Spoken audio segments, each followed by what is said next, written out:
Hello, everyone, and welcome back to another episode of the War Report. We're coming back from a very successful episode with Gio that was very fun. It's always a very good time to have him on.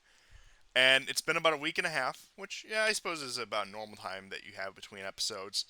And it seems like a whole month's worth of news has happened. So I'm not going to deliberate any longer, and we're just going to jump right into it. Okay, yeah. So why don't we get to the frontline news? Um, let's start with the southern front, if you will. This is the battle for Ugladar, which has been really shaping up and has sort of been the dark horse as far as covering the front lines. The first map is a general overview. And now you see those you see that big pocket that the Russians have taken in the last few days. Last week, Prechistevka. Prechest is like when you break the fast, like when you have the blood and body of Christ. By the way, um, so so that I think first of all, there was a great video by History Legend about the battle for Ugladar and the failures that the Russians have had in the past with attacking Ugladar or keeping the Dakias to the east. But this time, they got rid of that commander who was, I believe, a Dagestani. And the planning that has gone into it has caused History Legend to basically say this was the best planned attack of the entire war. And you can see what the Russians are trying to do. They're trying to encircle it, but and it's right in that corner where I don't know if the audience can see, but you have that big chunk in the center, and then to the right of it you have a long skinny one. In between those two is where Ugladar is, and it's a very heavily fortified And area. it pains me to say, but if you're looking on the map looking for it, it is written in the Ukrainian way. Vugladar, Yes. yeah, instead of Ugladar. Um, I have oh crap, it's on my other device. Darn it. Basically, again, I mean, what he showed was that um, there is right now only one road leading in to Ugladar from the north, and if the Ukrainians lose it, then that's it. Ugladar is toast. Um, we could go to the next slide. North of Ugladar, south of Marinka, the Russians have made some small gains there. North of Konstantinovka. Um, One thing I didn't know, people talked about the armored column that was heavily attrited of the Russian column to get into Konstantinovka. The Ukrainians exaggerated how much, but and the Russians just sort of steel manned their way into it to get a foothold. And then Konstantinovka fell fairly quickly. However, north of Konstantinovka is a town called Geroyevka, which is the next town directly from Marinka. These are on the southern outskirts of Donetsk city.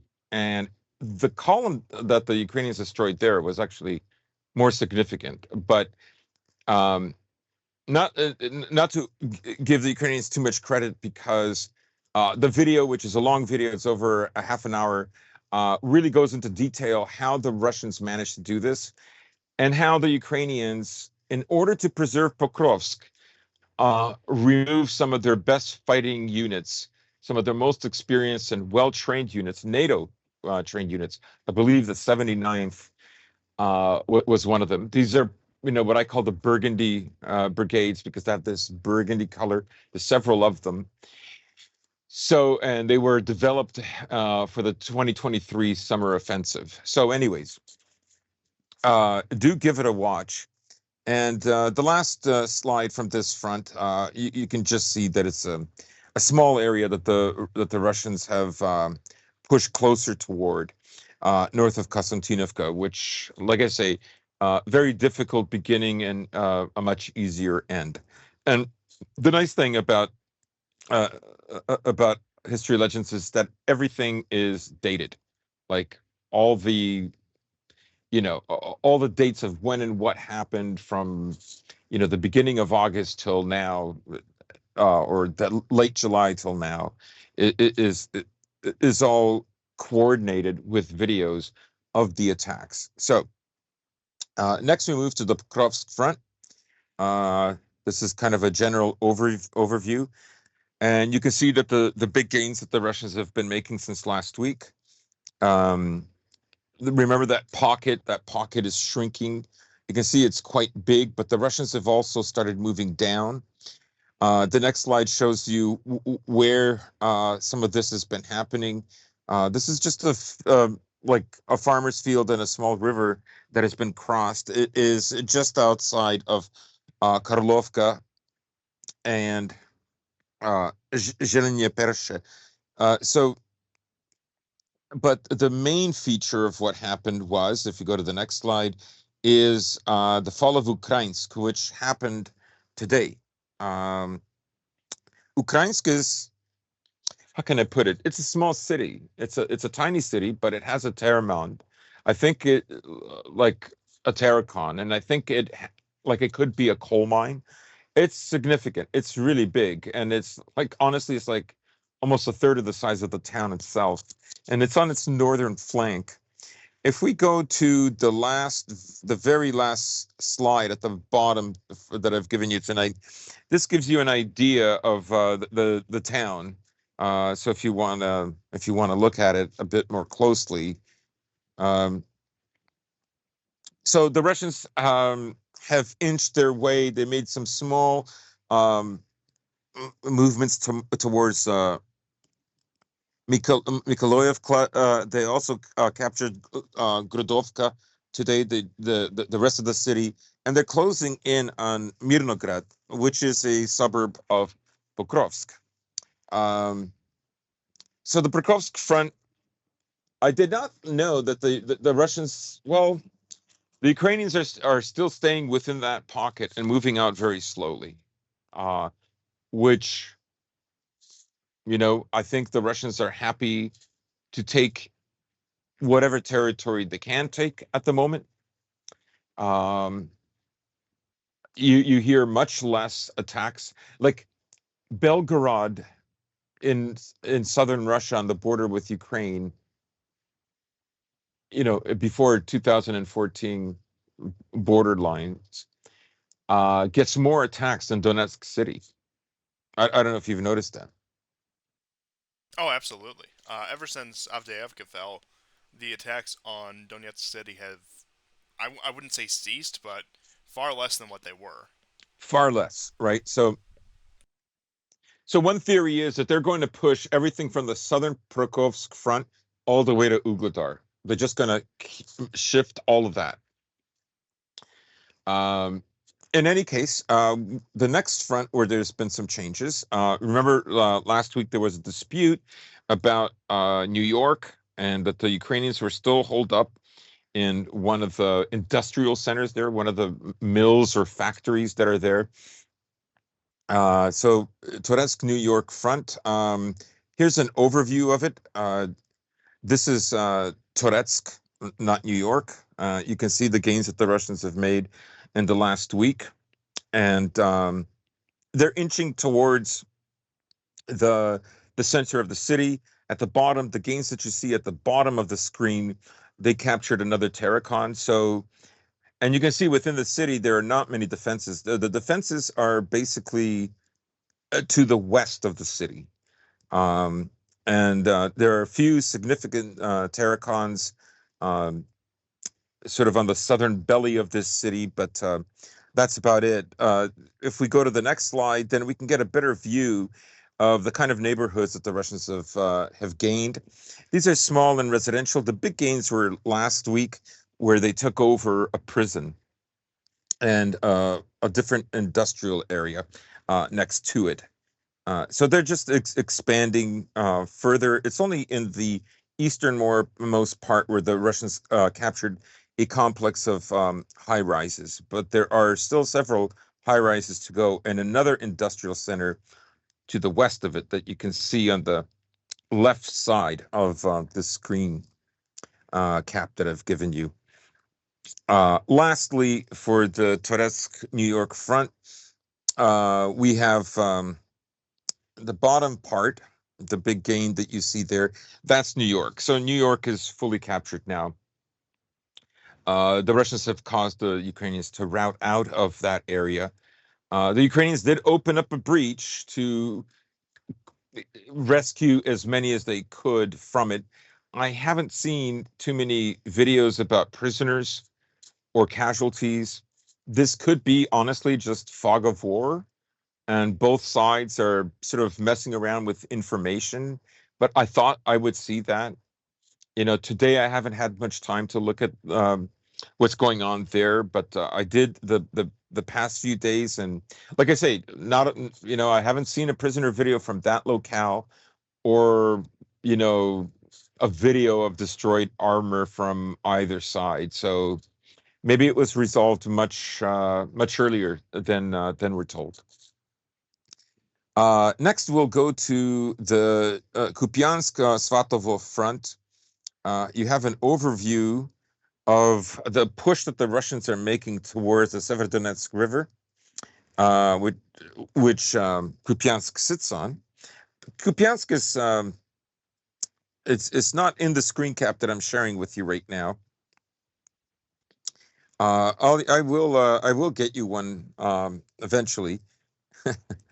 um, the next slide is a close up of the territory that they've captured. So what they want to do is reach the river, and they want to cut off basically the Ukrainian forces from the south to those of the north, thus kind of isolating Kupiansk. The Russians are still in Sinkovka. I remember last time when we had Geo on, I mentioned that they were there for a little over a week. Well, now it's a little over a week since that time. So I think Sinkovka is theirs, and they capture some forest area right next to it, which I said they would have to do if they wanted to be able to hold on to it. Let me see if I can. Actually, you know what? It's okay. We'll leave it at this. Let's move to the Chasov Yar front, because there were some big gains that happened there. The Russians have now captured a fairly large area south of Ivanivske, and now they are focused all along the canal. That contour that you see is the canal, with some breaches over the canal into the Chasov Yar front.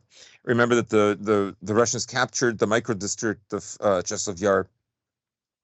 Well, I don't know, well over a month, well, over 2 months ago. But so things are developing there. But beneath it, you can see in this slide the gains that we were talking about earlier for Toretsk. There is a possibility that they would like to link both of these up, that they're forming a pincer. And the Russians have done a lot of pincers, just like the area south of Pokrovsk. You know how they captured Ukrainsk in that big field? That could be happening, and the Russians would have to keep pushing past Toretsk, and they would also have to be pushing into Chasov Yar, to the rest of it. And so it's too soon to say right now. Of course, if it doesn't go well, the Russians, won't go on with it. Next front we're going to look at is Kupiansk, and the first slide I made a little squiggly red line to basically divide Russia from Ukraine, just so people get a better idea, because these maps aren't really illustrative of where the borders are. In any case, so the Kursk front, the first slide, as you can see, the Russians have gone on a counterattack, and they have, I would say, I mean, this reflects basically the last 6 days. They have taken about a third, maybe 30% of the gains that the Ukrainians have made since August 6th. Um, they've captured a lot of towns recently. Again, these are very little towns. The most important thing is that the town of Korenova did not fall. However, if we go to the next slide, you can see that to the west of this area, the Ukrainians have made some small breaches. Remember that I said that they would go for the Sem River, but the success has been very limited. They've been really focused in this area for 3 days.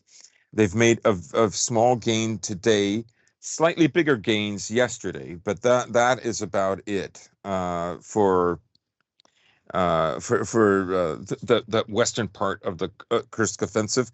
And then the last slide is an area that the Russians have fought over several times, the town of Borky. Remember my joke that I won't get into it. I just love Slavic words, how they sound like to English speakers completely made up. Like totally made up. Like that's not a real language. Anyways, I just love that about our languages. I don't care. So, anyways, this is one of those towns that has gone back and forth in the Kursk region several times, but I think this time the Russians have solidified it.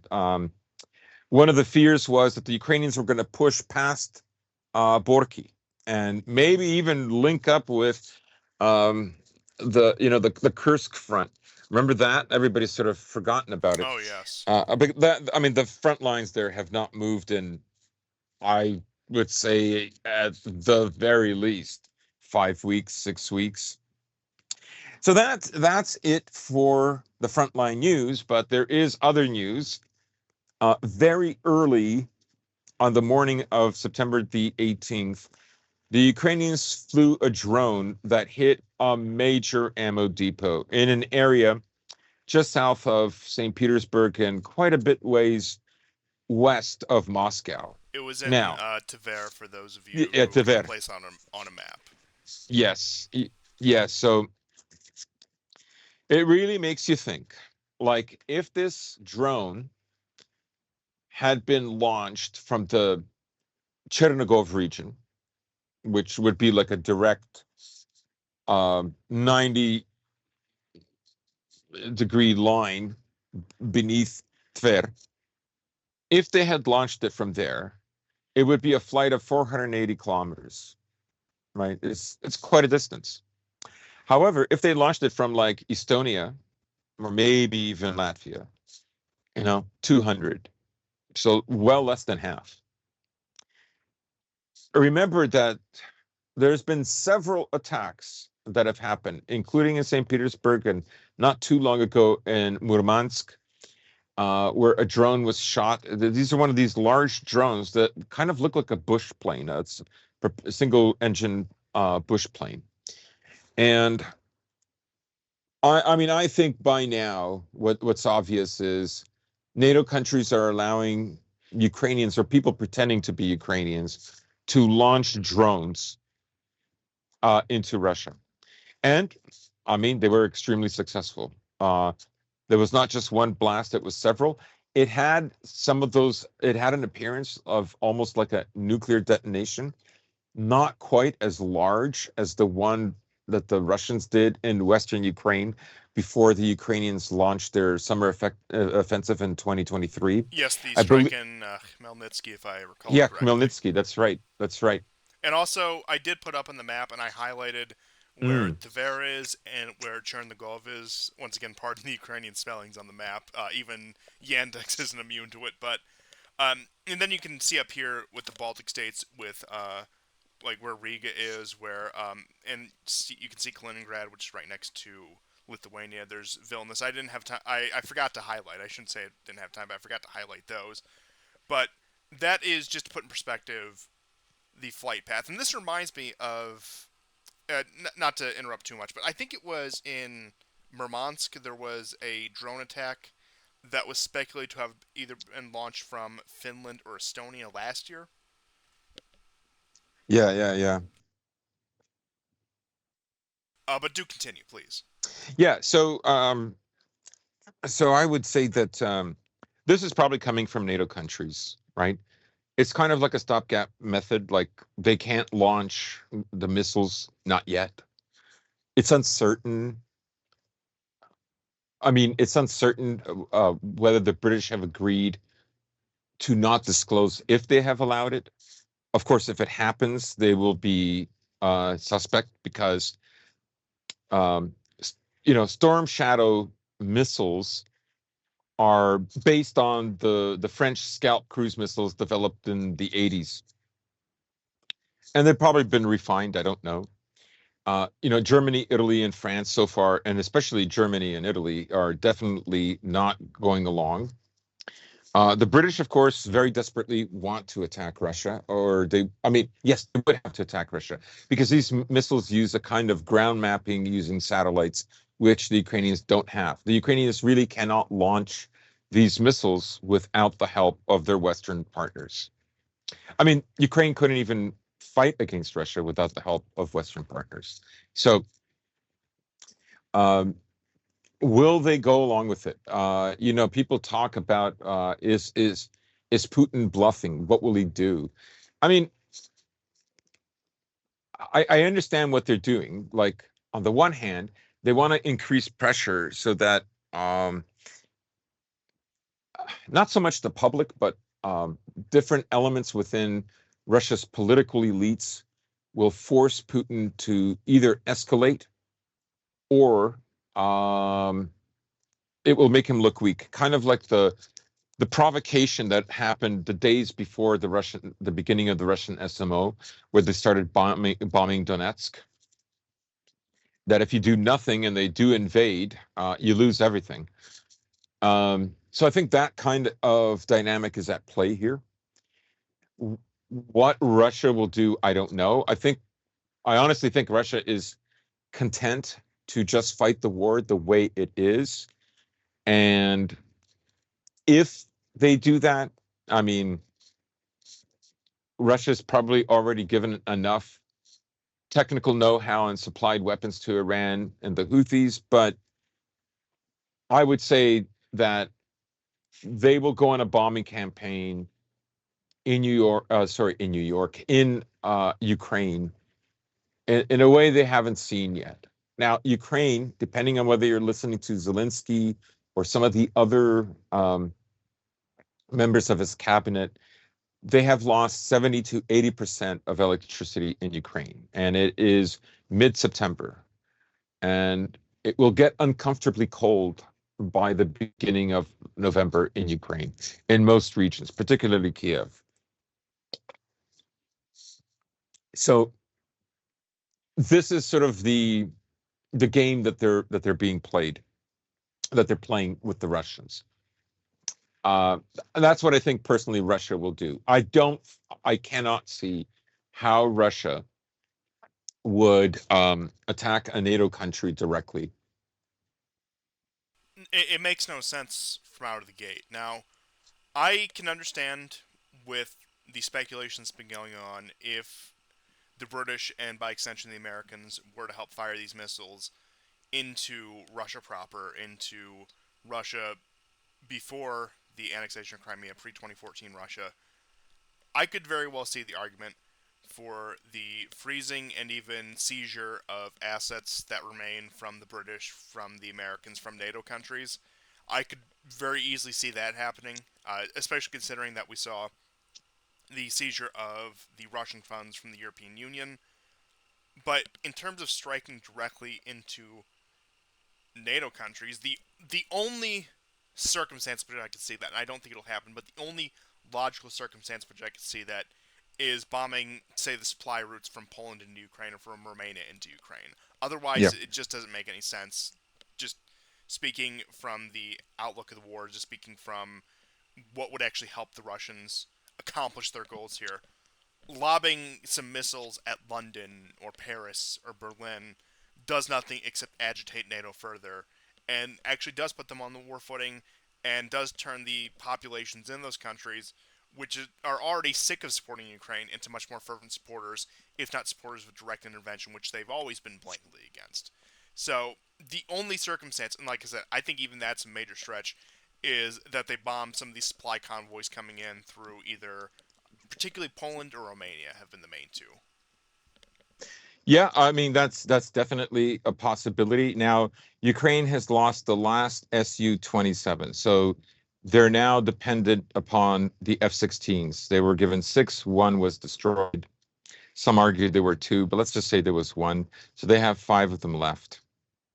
Uh, I mean, uh, like it's not a lot. Also, the Russians have proven time and again that that I mean, if I'm not mistaken, correct me if I'm wrong. I mean, everybody knows about the Storm Shadow and Scout missiles that were fired at Crimea and Zaporozhye and Kherson, but also, if I'm not mistaken, Rostov on Don, and that's like pre 2014. That's like 1991 borders, right? Yes. I mean, that's still technically Russia. And the thing is the Russians have been more or less very effective. Well over 90% are shot down.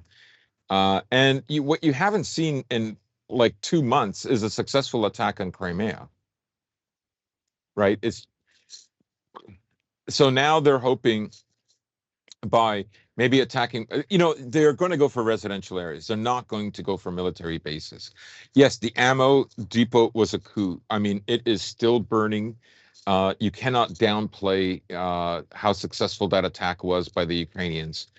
Um, but again, I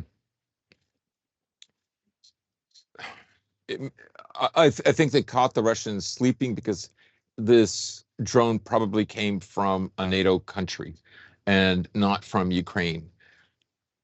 If it does come from a NATO country, then I think all bets are off. If it comes from northern Ukraine, if it's launched from a F-16, there's a chance the F-16 won't survive, but there's also a much higher probability that the missiles will be downed.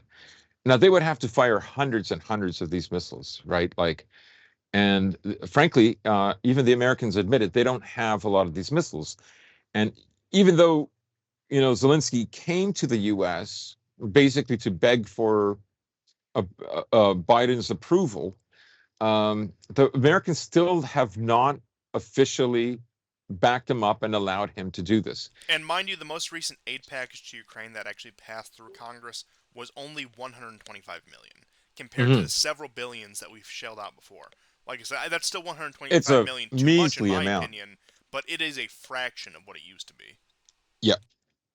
So um, Zelensky also, of course, has a peace plan, and part of that peace plan, of course, involves Russia attending a meeting. And of course, the peace plan is just an ultimatum that Russia removes all its troops back to 1991 borders. Trust me, bro, we'll work it out. Russia's not going to go along Putin with this. resigns, they legalize gay marriage, all of that. Yeah, democracy wins. So, um, anyways, they part of the peace plan is, of course, also involves Ukraine being officially recognized as a NATO member. And of course, there was a big row between Sikorsky, the Polish Foreign minister. foreign minister who's married to Anne Applebaum, part of the Institute for the Study of War. She's also very close with the Kagans and Victoria Nuland, of course. I don't know if they probably attend the same synagogue for all I know. So Children are married to each other, probably, or will be at some point. Probably yes, interrelated somehow. Like I said, these circles are pretty tight knit in many ways. yeah. So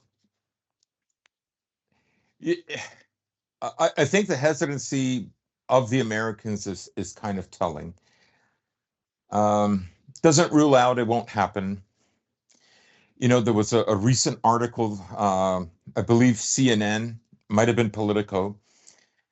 They said, now, of course, this could be all fake. They said that the Americans asked the Ukrainians not to invade Kursk, even though they had admitted that NATO war gamed this. So, is there a division between NATO and the Biden administration? Is there a division within the Biden administration? part of this story doesn't make sense. But let's say that whether the story is real or not, what the media is trying to say is we don't like that Ukraine went into Kursk. In other words, it's a waste of time. And operationally, they're losing there. The Russians have now gained the initiative.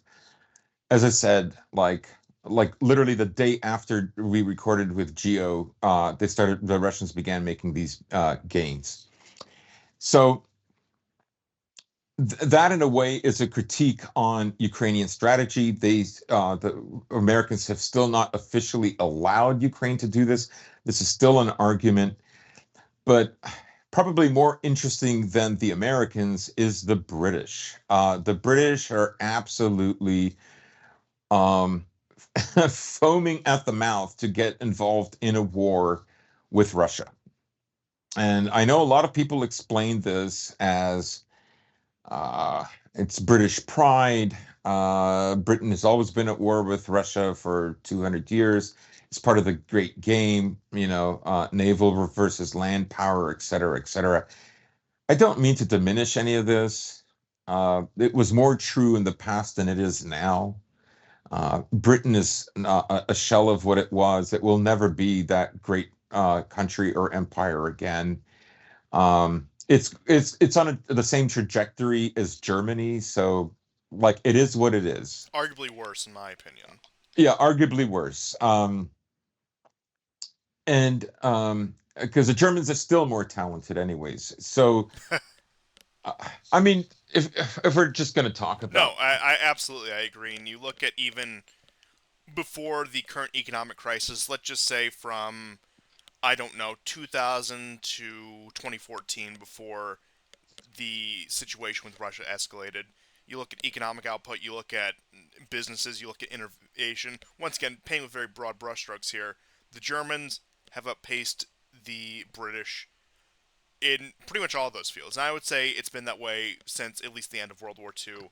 That World War II did start an irreversible decline in many ways, whether that is in terms of global power, whether that's in terms of economic prowess, whether that's in terms of culture, whatever you want to put it, of the British uh, after World War II. And I mean, you can look at the events that they were involved in. You can look at the Suez Crisis. You can look at the one by one fall of their colonies as they either are driven out or give up the fight for them. And I'm like I said, I'm not saying this just to trash on the British, but there has been a fundamental, in my opinion, irreversible decline since 1945.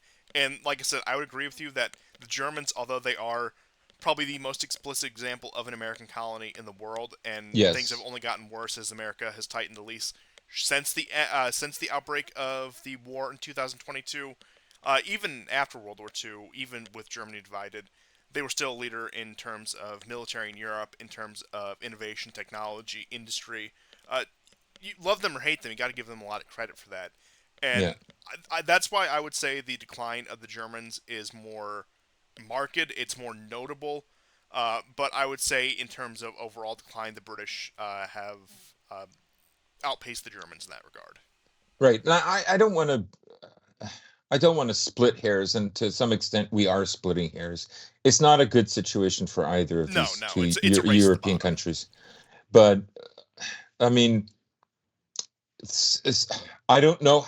Frankly, I don't even know if Schultz has a political career because you have to believe that there are some kind of there are machinations going on to probably try to get rid of him. Now, if we stick with the theory that the Americans are hesitant to do this and the British are not, right? Then Schultz is so far in good standing, right?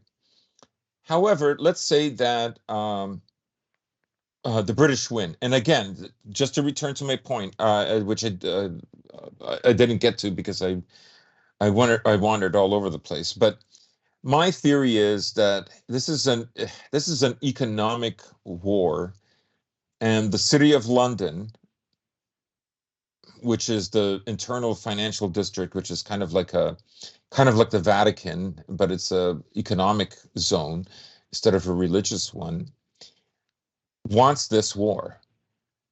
And Starmer is basically just somebody who is relaying the message to Washington that we're going to have this war, that we cannot afford to lose this, because gaining Russia would extend the life of the Western regime, empire, whatever you want to call it, by at least 2 generations, right? And I think they're fine with that. I think they think that's worth it.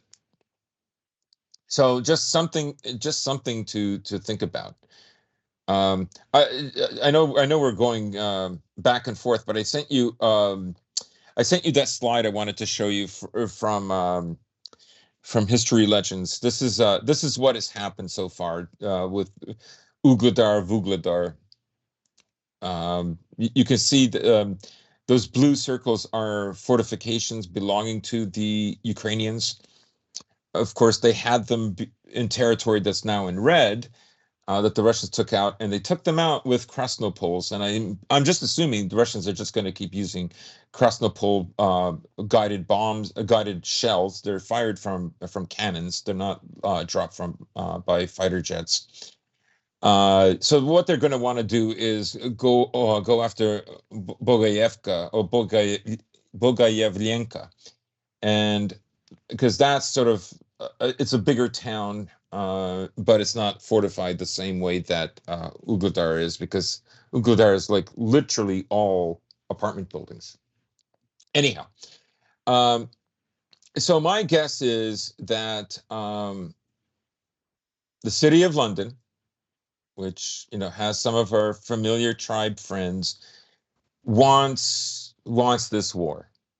Okay, and maybe they have some of their operatives in Russia. Um, Apparently, the commander that was there's a commander that's being held responsible by the Russians for the attack in Tver. Um, Russia is still going through this process of getting rid of generals who are corrupt. Now, most of the time, they're just looking at ways to fatten their pockets, but there could be something more going on, something more sinister. So, anyways, we'll see what happens. We'll see what happens. One thing for sure is I think the Ukrainians will probably do something crazy. They probably will launch these missiles, and my guess is the reason they'll do it is because as the election gets closer and closer, they're going to start to panic more. But also, you know, it's obvious now that the Russians in you know have been gaining and gaining for months now. If you take the Kursk offensive, which the Ukrainians had success with, honestly, the gains are slowly coming back to Russia. I mean, Russia is still ahead, and they're not taking over farmland in a way that they can't keep, right? Because the Ukrainians can't keep the land that they've taken in Kursk. It will cost them a lot of men in order to stop the Russians from taking back their territory, because there are just no proper defense lines. There was one at the border, one long one around Suja, and then that's it.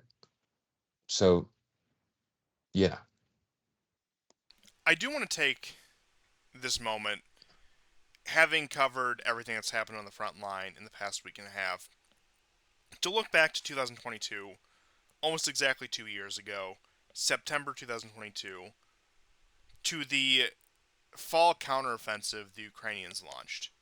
Actually, it started in August, but point being, it was that counteroffensive in the latter half of 2022 that lasted from about August to November, where you saw the Ukrainians particularly retake a lot of land in Kharkov And also, the Russians did pull back from Kherson City and did pull back across the river, and the Ukrainians were able to claim that again, which was also all around the staging of Bakhmut, which started around July 2022, at least the staging of the battle.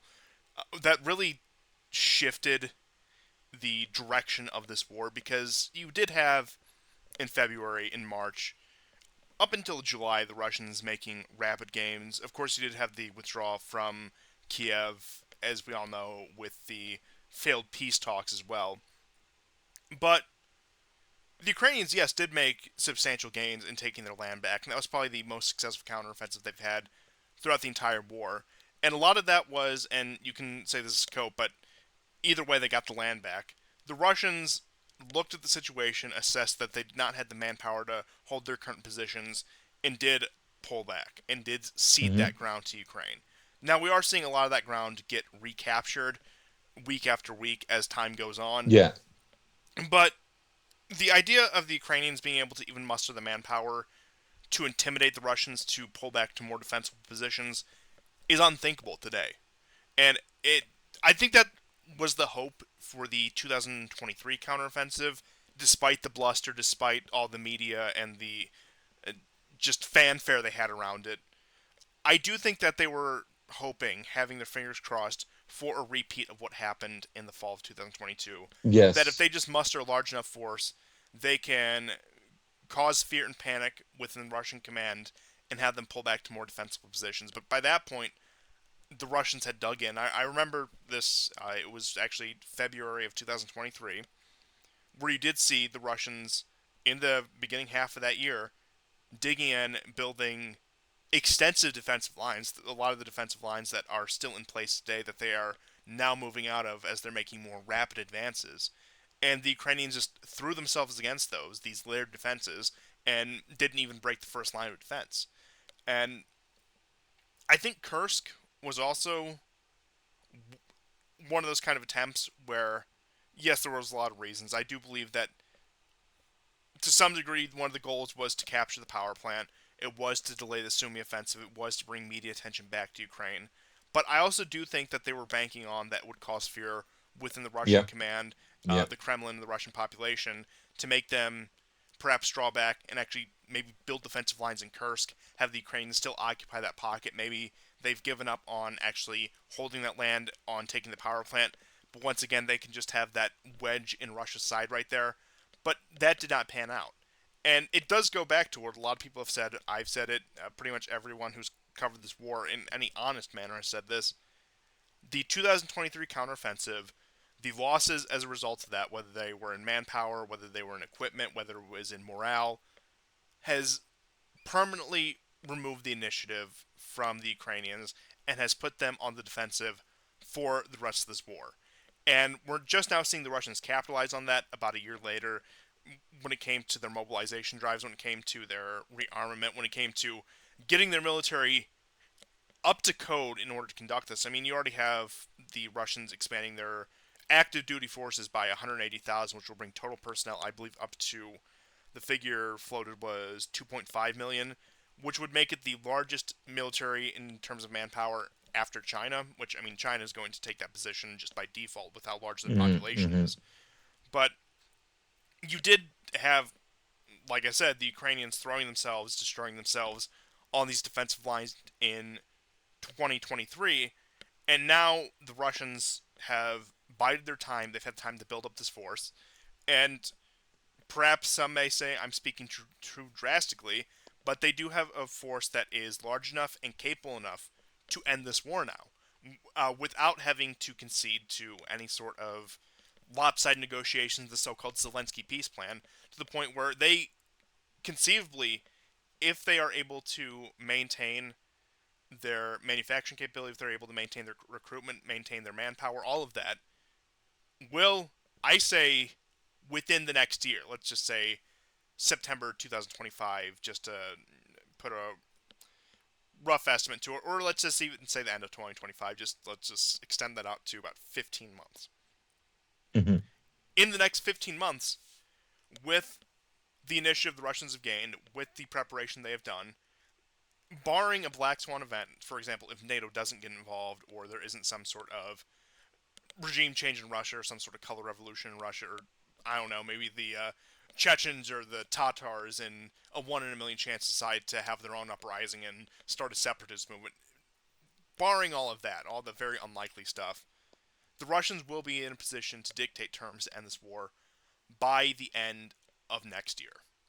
And that is even a bit of a stretch. I think maybe even summer of next year they're looking at a point where they can negotiate on very favorable terms themselves because, like I said, not only have they built themselves up into a capable modern army, which is a great improvement over what they had in early 2022. Not to downplay what they had, but once again, it was an expeditionary force. It was a negotiation tactic, as everyone has seen with the documents that have come out, with the talks about uh, Yes. the Istanbul negotiations. I mean, even Victoria Nuland has come out within the past week and said, "Oh yeah, we did have a peace deal."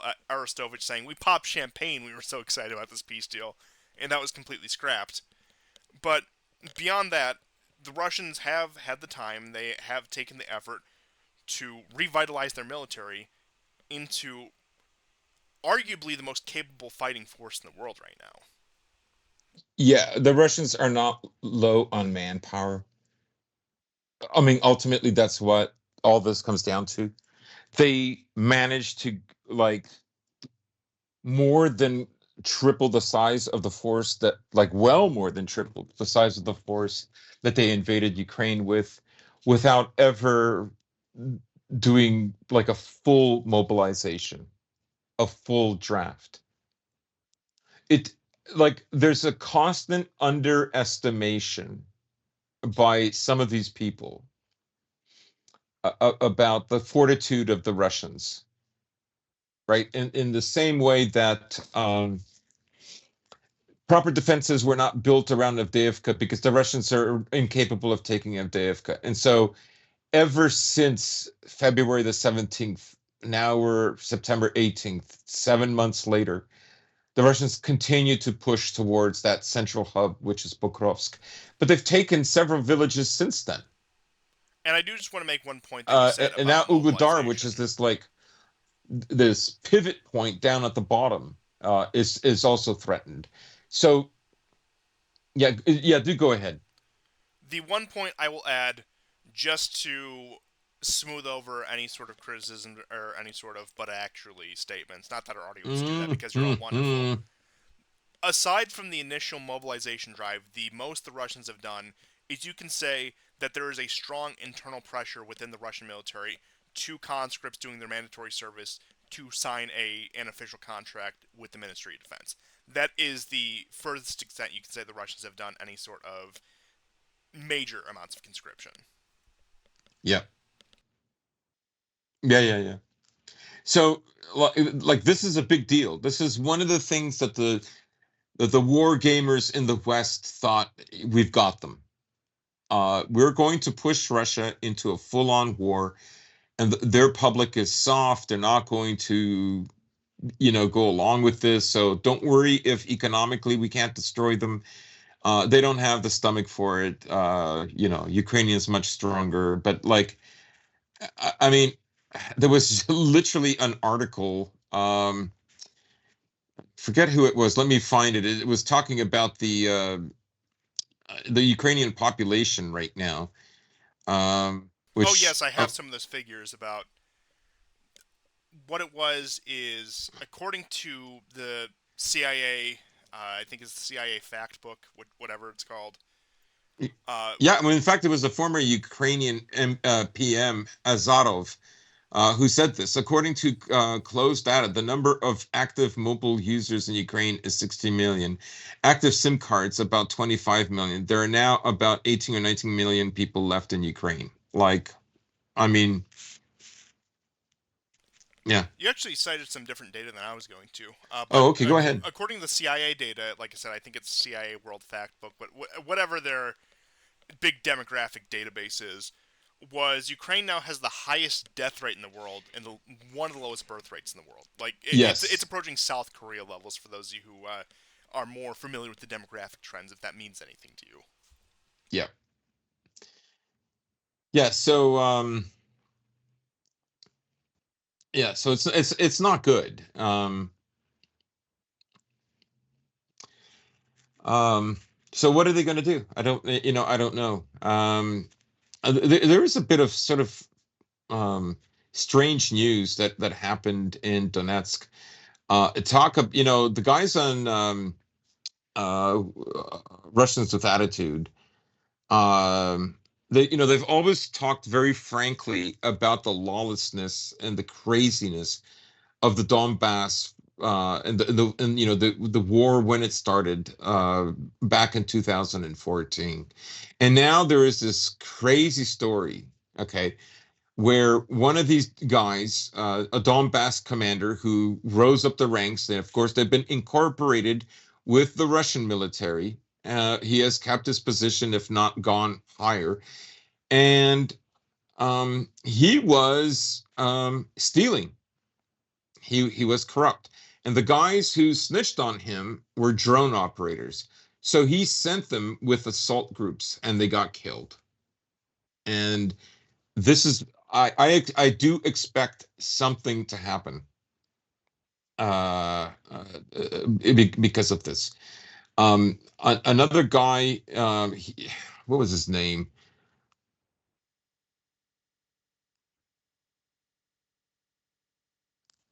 Yes. Oh wait. Here the bad DP. Please bear with me. Bad DPR commander.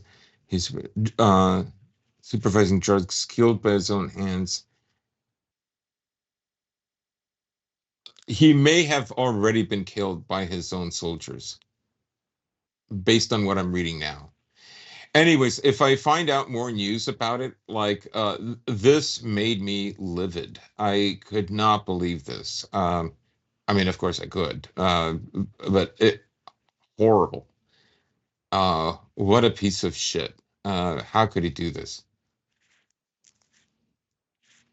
Yeah, I don't really know what to say beyond what you just said right there.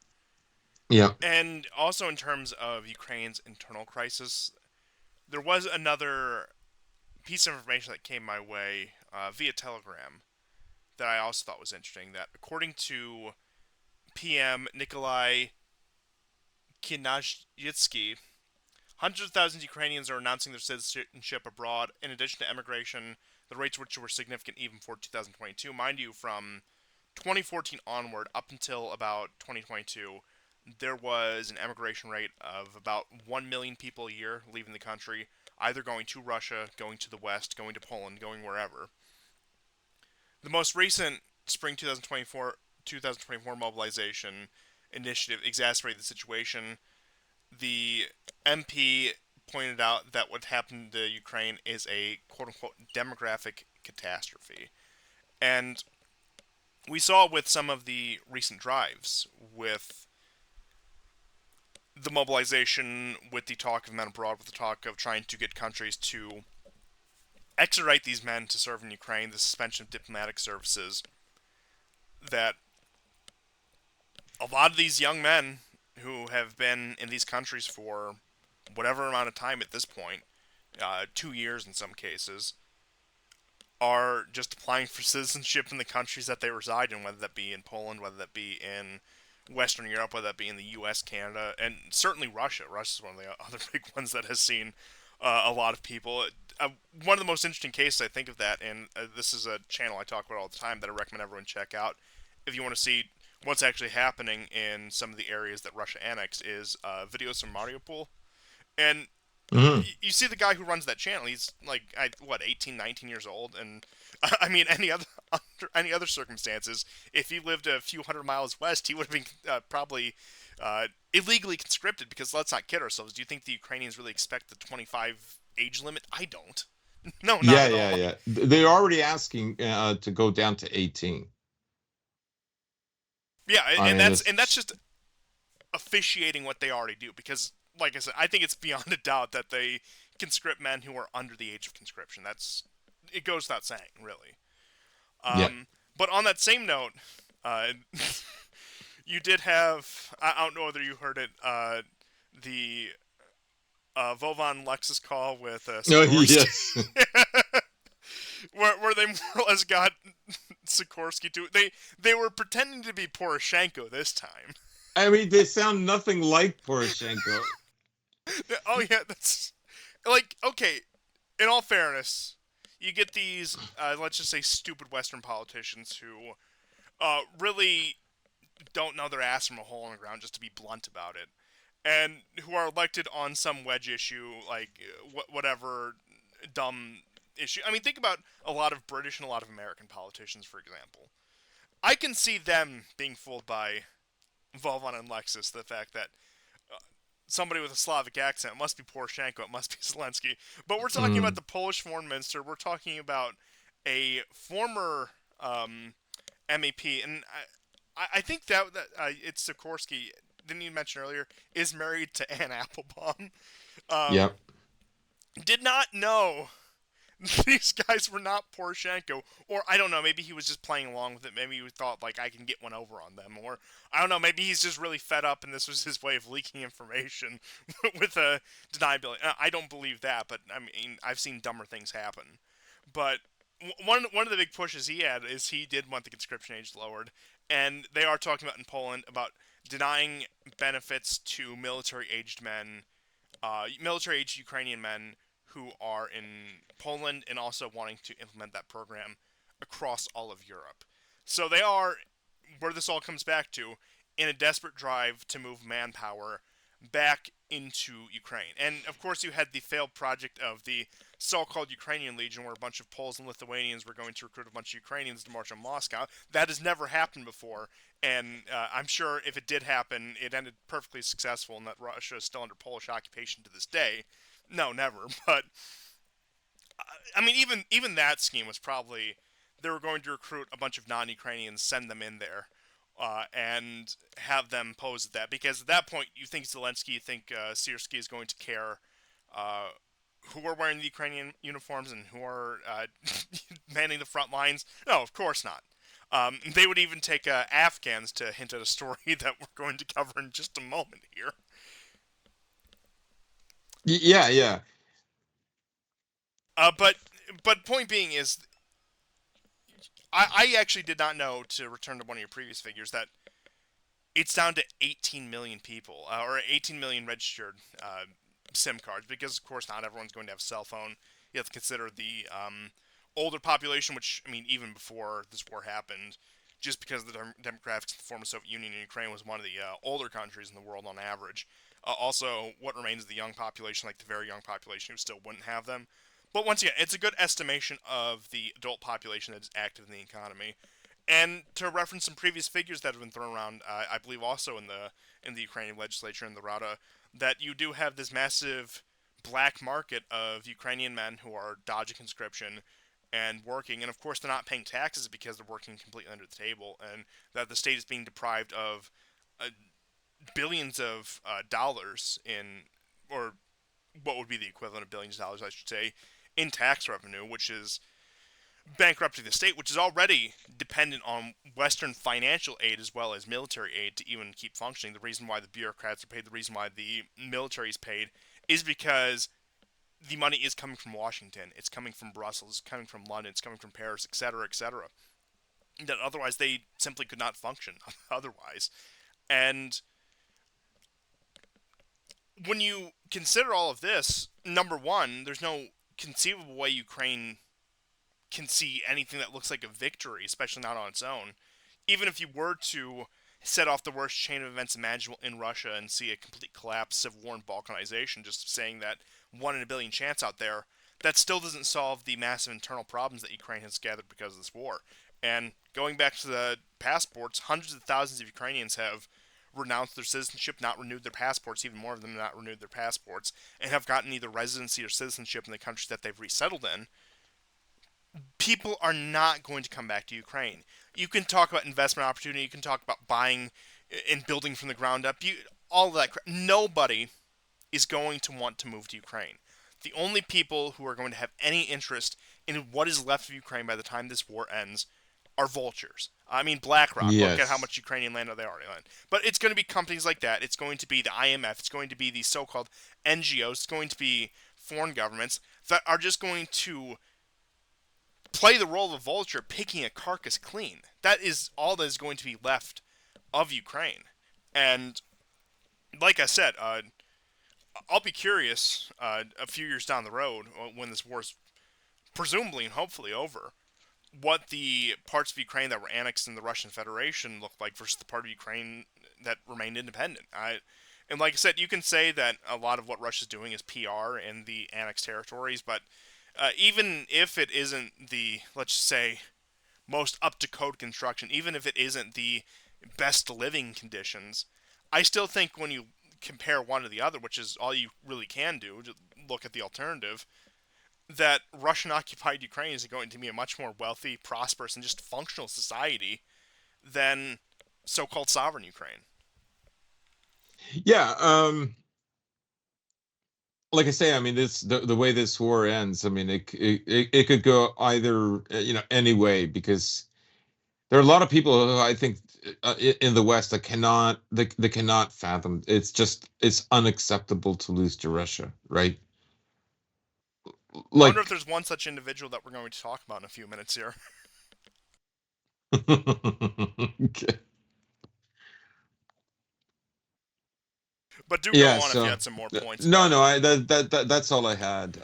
Okay, It's just but before we y- do get into that, I just want to briefly cover some Russia yeah. and European news items. So uh, let's look at what I had right here. So the BRICS summit in Russia is going to be next month, and so far these are the confirmed head of states that will be attending: Xi Jinping of China, Modi of India, Ramaphosa of South Africa, Lula da Silva of Brazil, Pezeshkian of Iran, Sisi of Egypt, Al Nahyan of the United Arab Emirates, Crown Prince Mohammed bin Salman of Saudi Arabia, Abiy Ahmed of Ethiopia, Erdogan of Turkey, Pashinyan of Armenia. I thought that one was interesting. Lukashenko of Belarus, Hmm. uh, Kur Lelsuk of Mongolia, Arke of Bolivia, and I believe also since that list, one of it's not going to be a head of state, but one of the Serbian ministers, I think their foreign minister, will be attending the meeting. Either their foreign minister or prime minister will also be attending the BRICS summit as well. Which I do have a little bit of news about Serbia. I will just briefly go over in just a couple minutes here before we get into some of the other stuff. But you also had on September 9th, Mario Draghi gave his diagnosis of the situation in the European Union. You recall, former head of the European Bank, former Prime Minister of Italy, caretaker Prime Minister, in between the Conte and Maloney governments. So, I mean, it's a pretty bad bunch when Conte is the most competent and desirable option of the three, for those of you who keep up with Italian politics to any degree. But he made some key points about just his assessment of the European Union, which is probably the most honest we've had a European Union official in several years. Uh, so he starts out saying, "We have lost to Russia, now the EU may lose its reason for existence." But ultimately, the point he made is that world trade is declining, China is slowing down and becoming more closed, competing with the European Union in all positions of the world market. We have lost Russia, the main supplier of cheap energy resources. We must take care of our defense capability for the first time since World War II. Europe can no longer rely on population growth as a source of economic growth. By 2040, the labor market will lose 2 million people every year. New challenges require huge funds. The share of investments should be 5% of GDP, but this was only the case in the 60s and 70s. If the EU does not provide citizens with prosperity, equality, freedom, peace, and democracy in a sustainable world, all the words right there, all the good words, it will lose its reason for existence. You know what? I hope he's right. I hope the EU does lose its reason for existence. Uh, Look, fundamentally, the concept of a cooperative economic bloc and even a cooperative political bloc, not saying a union, on the continent, I do think has done great things for peace and stability to a degree, but once again, we see how easily this has been weaponized, especially when they take their marching orders from Washington. And you can go on about strategic autonomy all you want. You can talk about how Macron is the next Napoleon for the delusional people who even believed that in the first place. But once again, we saw what the European Union dissolved into. And you know what? Like, I'm not going to endorse the European Union by any means, but like I said, I think the sentiment behind it, fair enough. I do think that cooperation on the continent, especially economic cooperation, post World War II was a great thing, and that it has, until recently, bought peace on the continent. But we see the result when crisis befalls it. We see the result when it is turned into the battering ram of a proxy war, or at least taking the bearing the brunt, the economic brunt of a proxy war. So, I mean, Draghi wasn't wrong. He was also part of the problem. Like I said, this guy has been a bureaucrat for almost his entire professional Decades. career. Yeah. So you can't really take much of what he's. You have to take a lot of what he says with a grain of salt.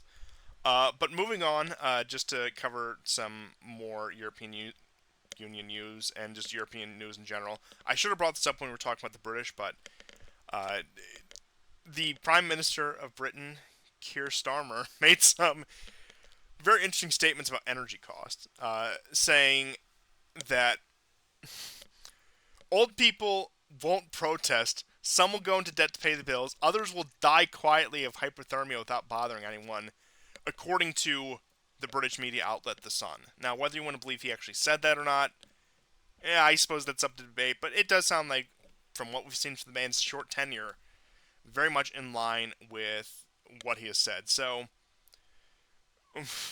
to quote from a Telegram post here, about 10 million pensioners will lose their benefits, and more than 4,000 will not live to see spring. The irony is that Starmer uses these figures in his campaign against Theresa May's government, at least at the time when the subsidies were defended.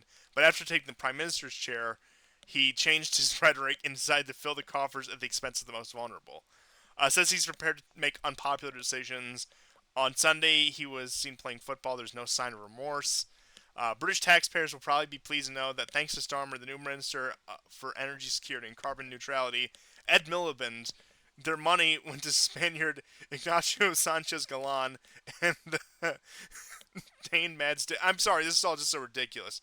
The two have been the main beneficiaries of British energy transformation into a quote unquote clean superpower. So, once again, you have the combination of the sanctions regime, the economic warfare in Europe, and the so-called green energy agenda that it took a country that was already in decline, as we had said before, and is making the situation unbearable for millions of people. And as they said, it's mainly those on pensions, the elderly, people who, once again, do struggle to pay the bills, and they're willing to.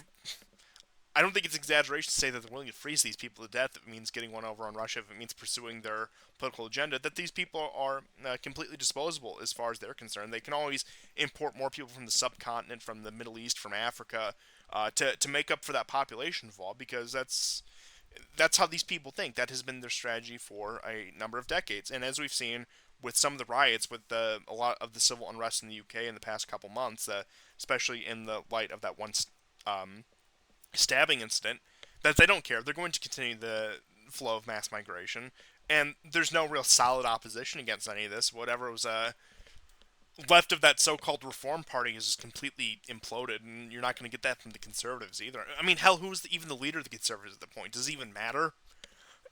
There's no viable opposition in the UK when it comes to anything resembling a modicum of sanity. And I don't think you're going to get that, unfortunately. Like I said, I'm not here to trash on the UK or point and laugh at them, but I think we got to be realistic about the situation. Yeah, yeah. I mean, you thought this out well. I don't have anything to add to that. Okay, but to continue with some of the more energy struggles in Europe, pivoting to Hungary, we do have a gas deal that they managed to strike with Russia in order to Mm. continue gas flows after the dispute between Hungary and Ukraine vis-a-vis the Druzhba pipeline. So the solution that had been reached after the blockage by Ukraine is that the Hungarian company MOL is proposing the transfer of ownership at the Russia-Ukraine border, and it could lead to Russia not paying for the transit of oil through Ukraine, which is actually what an analyst on Sputnik had said. Vladimir Demidov, who is a so-called independent expert on oil and gas, but once again, that's one of the workarounds that they have found for it, and that with that, you could see sorry, I lost my place on this article here. But the potential solution, yes, is the transfer of ownership to the Hungarian energy company, so the oil running through is considered Hungarian, and it can be supplied to Hungary, Slovakia, and the Czech Republic, and also evade Western sanctions. Which does seem that now, once again, this is all speculative. This is preliminary. Yeah. It's very tentative, but some of the speculation is that in order to bypass the sanctions, that there'll be some at least backdoor endorsement of this, as well as the other option that you do have the transit through Russia and Belarus, but once again, that would also deal with Poland as well.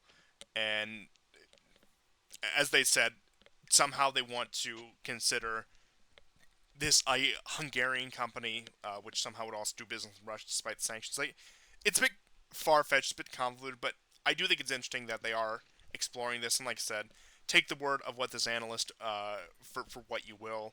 I'll believe it when I see it. But point being is they are likely to come to a solid solution on energy transit soon, especially considering that Ukraine really doesn't have much leverage to block this gas, and that they didn't follow through with their threats, but Hungary and Slovakia do have the ability to cut the power grid to Ukraine, and we could very well see a situation. I don't think the European Union would approve of that at all. I mean, I think that would incur even harsher penalties on Hungary than what we've seen so far. But like I said, that is the so-called nuclear option, and that is still very much on the table, in my opinion, if the situation does degrade that much. Because I mean, we're talking about the main source of energy to Hungary as well, and also winter setting in within the next couple months, and the potential political crisis right there. But in more substantial news, Orban does say that he does continue. He does want to continue his peace mission and will have more visits to Moscow uh, in the near future. And he also said that he wants to visit Kiev again and is wanting to put together a framework for a ceasefire between the two countries. This is according to Bloomberg, in order to actually bring about the end of the war. And that was after, of course, his meeting with Zelensky once again. It was very short, very stilted. It was what you'd expect. A much more substantial meeting when he actually did get to Russia. But Orban is committed to positioning himself as the peacemaker in this conflict. And I think out of anyone in the world who could do it, he is one of the few people. Because of Hungary's status in NATO and the fact that Hungary does go along with a lot of what NATO does just by necessity, even despite Orban's policy, him as a broker, him as a peacemaker, I don't think is entirely on the table, but I do think he could be very instrumental in setting a framework between the two countries, and then I don't know, maybe passing that to say India, which is viewed as a more neutral country, even in a more drastic case, say China, or even back to Turkey for that matter, because I think Turkey is one of those other countries where you have Erdogan planning to join BRICS while he's also denouncing the annexation of Crimea, which is par for the course with him. So I do think that, once again, Hungary is another one. Israel was once upon a time a power that could have negotiated peace, as we know. Actually, it was Naftali Bennett who helped work towards the initial peace agreement. Or you could see one of the Gulf states broker this. Point being, is there is a number of options, but Orban does seem to be the only man in Europe with any degree of power who is actually interested in working on a peace framework that would, I want to bring some amount of economic restoration to Europe by resuming trade in economic relations with Russia. Because otherwise, and I think if Orban's efforts do not succeed, which not necessarily through any fault of his own, but just because sheer circumstance, I do not think they will succeed. Europe is going to be completely, Yeah. they're going to be completely iced out of these peace negotiations because he's the only politician in Europe, I think, who is actually serious about getting a foot at the table for a real peace agreement that isn't Zelensky's wish list. Right. I think Czech Republic can really go either way. They might be just, hedging their bets, but Slovakia, I would contrast as being the country who is looking to Hungary as a leader in this initiative. But I'm with you. I'm very doubtful this is going to work. It's sensible. I understand it, but um, it's optically unacceptable. I mean, 2022, Russia was still the biggest gas and oil provider for Europe. In 2023, America eclipsed Russia. And in 2024, Russia took it back. Although they're buying it from India, but they're the number one gas and oil supplier for Europe yet again. Yes, and I, And I was going to bring that they're up. literally willing to pay like 30-40% more. Like it's still cheaper than the American. It's still more reliable, I suppose. I Yes, don't and understand. they pay the premiums when they go through India, when they go through China, when they go through even Egypt and Saudi Arabia were getting in on the script for a Right, while. Azerbaijan as well. Yes, Azerbaijan is another big one, Like, what is going on? and I that's not to mean, mention it's the enriching Russia. yeah, and that's not to mention the purchases that were made off the books with some of the Oh yeah, tanker exchanges that you saw. Particularly, it would be in the Aegean Sea in international waters. You would have Russian tankers load their cargo onto European ships that would dock in Greek ports and then go to the rest of Europe. yeah. So that, like I said, that's on top of all the off-the-record purchases. But once again, even if we are to talk about nuclear energy, even if we are to talk about that, once again, Russia still corners that market when it comes to energy supplies to Europe. I mean, Kazakhstan has already said, and I thought that was going to be their next move. They were going to try to win over Kazakhstan and get them to export the uranium, which they also do have plenty of oil and gas as well, which is also transited through Russia, which presents some problems if they want to continue with this policy. But Kazakhstan restricted its uranium exports, and you also had Olaf Scholz in Kazakhstan, who was met with just pure humiliation this week. And Tokayev didn't want to do a press conference, and the meeting was very stilted. It was very tense, saying that, look, this war needs to end. This is ridiculous, and we're not going to go along with Europe's policy. And like I said, we're talking about uh, one of the rising countries in the world, one of the rising middle-sized powers, Kazakhstan, and they told Europe to pound sand, and particularly all of Schlaz, which I think he usually gets told that whenever he goes anywhere. And that is the reaction to it. And like I said, you have Orban, you have Zsarto, who I do think are working in the best interests of Hungary and by extension the best interests of Europe, trying to actually broker some sort of peace agreement that won't leave them completely iced out, both figuratively and literally. But do you think you're going to get that from Schloss, from Annalena Baerbock, from Mm. Starmer, from Macron, from any of these people? No, none of them are going to go along with it. Sure, they might be getting cold feet about, say, the Storm Shadow strikes. Italy, despite Meloni's rhetoric and her going even back on her China rhetoric, no, they're not going to go along with this. They're going to just sit there and pretend like they had nothing to do with this and abdicate all responsibility when it comes to this, which, once again, conversely, is going to completely shut them out of any sort of real peace process if or when that occurs. I wonder like how this will finish, right? Like I was watching a stream that AA did with Simon in the series for Century of the Self by Ian Curtis. And they had a part. Now I remember this. I was like 18, 19 years old when what's his name? William something. He was head of labor. And he gave like it was the night of like they already announced that they had won. Not dissimilar to 2016 with Hillary.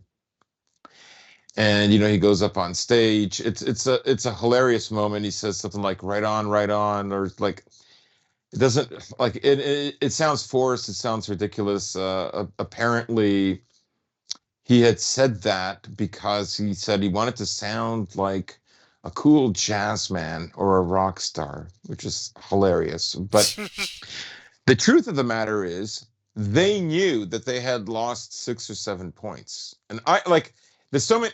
I love these series because like it takes me back to and Century of the Self is like it's a very fascinating series. People really should watch Century of the Self. I watched it in its entirety twice. I think the last time was in like 2003 or 2004.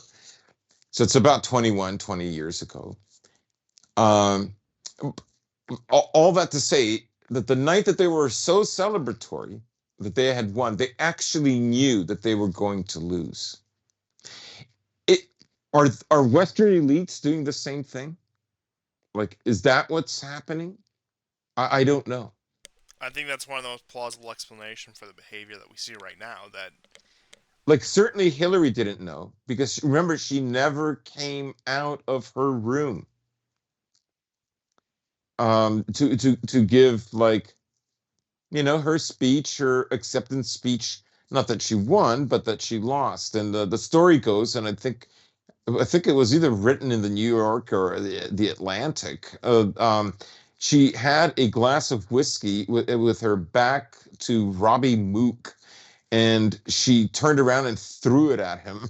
I just love that. Like this aging woman who's like obsessed with power. She throws this thing at this, Mook, this gay guy who every like woman boss you've ever worked for. it's just that like they really should have had a sitcom. Clinton and Mook. Ugh.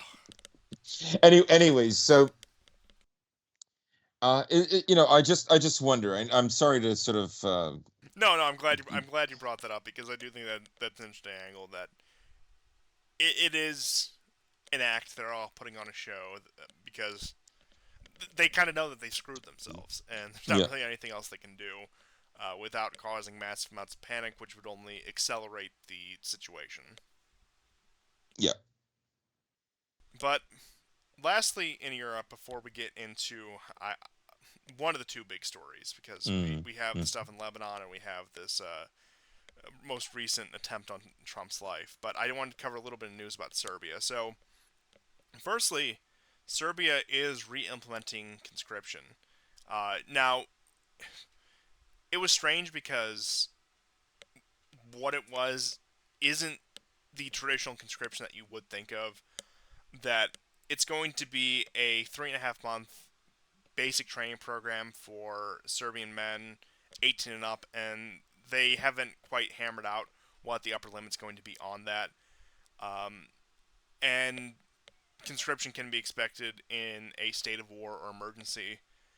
And the statement coming from Vucic was, quote, I have signed an agreement for a 75-day term of regular military service and believe the government will support my decision. He said this at a graduation ceremony for a military academy. We live in a world where all values have been violated. Never before has there been so much said about values, yet they have never been so trampled. We live in a world where everyone expects to win and throws others. And this is why we're approaching catastrophe, he stressed. And you recall Vucic also made comments about the world is rapidly approaching another world war.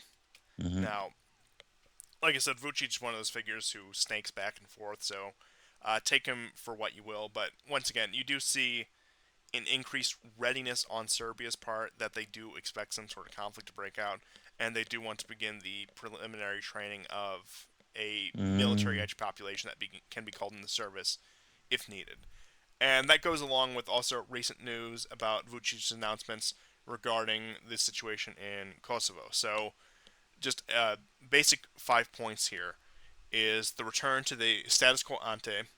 Kosovo and Metohija will have a social protection area, as he put it. The resilience of Serbian institutions in Kosovo and Metohija, the establishment of a special prosecutor's office, and decision on the illegality of all bodies and institutions on the territory of Kosovo and Metohija after the illegally declared independence. So he did go into more details about each of those points. So point one included holding local elections in northern Kosovo and Metohija, which is where the majority of the ethnic Serbs are. The return of Serbs to the regional directorate of Kosovo Police North, reinstating Serbian judges and prosecutors to their position, withdrawing Kosovo police forces from illegally based institutions in the north, the immediate formation of the community of Serbian municipalities, the enforcing of EU and U.S. guarantees from December 22 and releasing of political prisoners, restoring unhindered payment in postal services. Moving on to the point two of the social protection area, it is a protection area for Serbs living in Kosovo, including financial aid, material assistance, free textbooks, sports development, rural and regional tourism. He also once again referenced the resilience of institutions in Kosovo and Metohija, Serbian institutions, saying Serbian institutions and temporary bodies in Kosovo and Metohija will not be abolished or closed, preventing Albin Kurti, the Prime Minister of Kosovo, the so-called Prime Minister of Kosovo, from achieving his main political goal of removing and completely eliminating Serbian institutions and Serbs from Kosovo and Metohija. And finally, he did elaborate on point five, and this was according to the Telegram channel um, for the National Independent, which is the source I got this from. The decision on illegality of all bodies and institutions on the territory of Kosovo and Metohija after the illegally declared independence. So the finer points on that was the National Assembly of Serbia within 45 days will adopt a decision declaring the illegality of the aforementioned. This will ensure all activities and unilateral uncoordinated acts of these bodies are legally void and have no legal effect. Additionally, Serbia's president stated that the decision to declare an occupation of the southern province of Kosovo and Metohija will not be made. Vucic also stated that he will refrain from declaring an occupation, noting that such a declaration would grant armed groups in Kosovo and Metohija, regardless of their status, legitimacy as an official armed force. So, like I said, I know we're talking about one of the people who probably has the most bluster and the least delivery on it, but once again, these are things because of his position. If he wants a political career, maybe if he even wants to, keep his head on his neck, both figuratively and literally speaking, he has to make some of these concessions. He has to give in to the popular will of, say, the Serbian people on that and other factions of the Serbian political elite. But once again, this is all timed with the potential color revolution regarding the lithium mines, with integration of the European Union, that's still being toyed with. But I know this cycle does happen every once in a while. There is an escalation of rhetoric around Kosovo. There's an escalation of rhetoric around the situation in the Balkans that never does seem to materialize. And perhaps I have too narrow a view on this. Perhaps I've forgotten recent bouts of this, and perhaps you would know better. But this does seem more serious and substantial than Yeah. previous statements in recent years. This could be a very wise move by by Vucic. Um, we'll see how the Serbian public goes along with this. So far, I'm not seeing any kind of great resistance. Like, he has been far from perfect on dealing with Kosovo, but and I'm sure there are Serbs that will call him a traitor, but there's worse than him. There's worse than him. And remember, I said that if he ever becomes a complete like stooge for the gay, like he wouldn't be tolerated in Serbia. If he ever does quite literally go to Richard Grenell's bathhouse, then.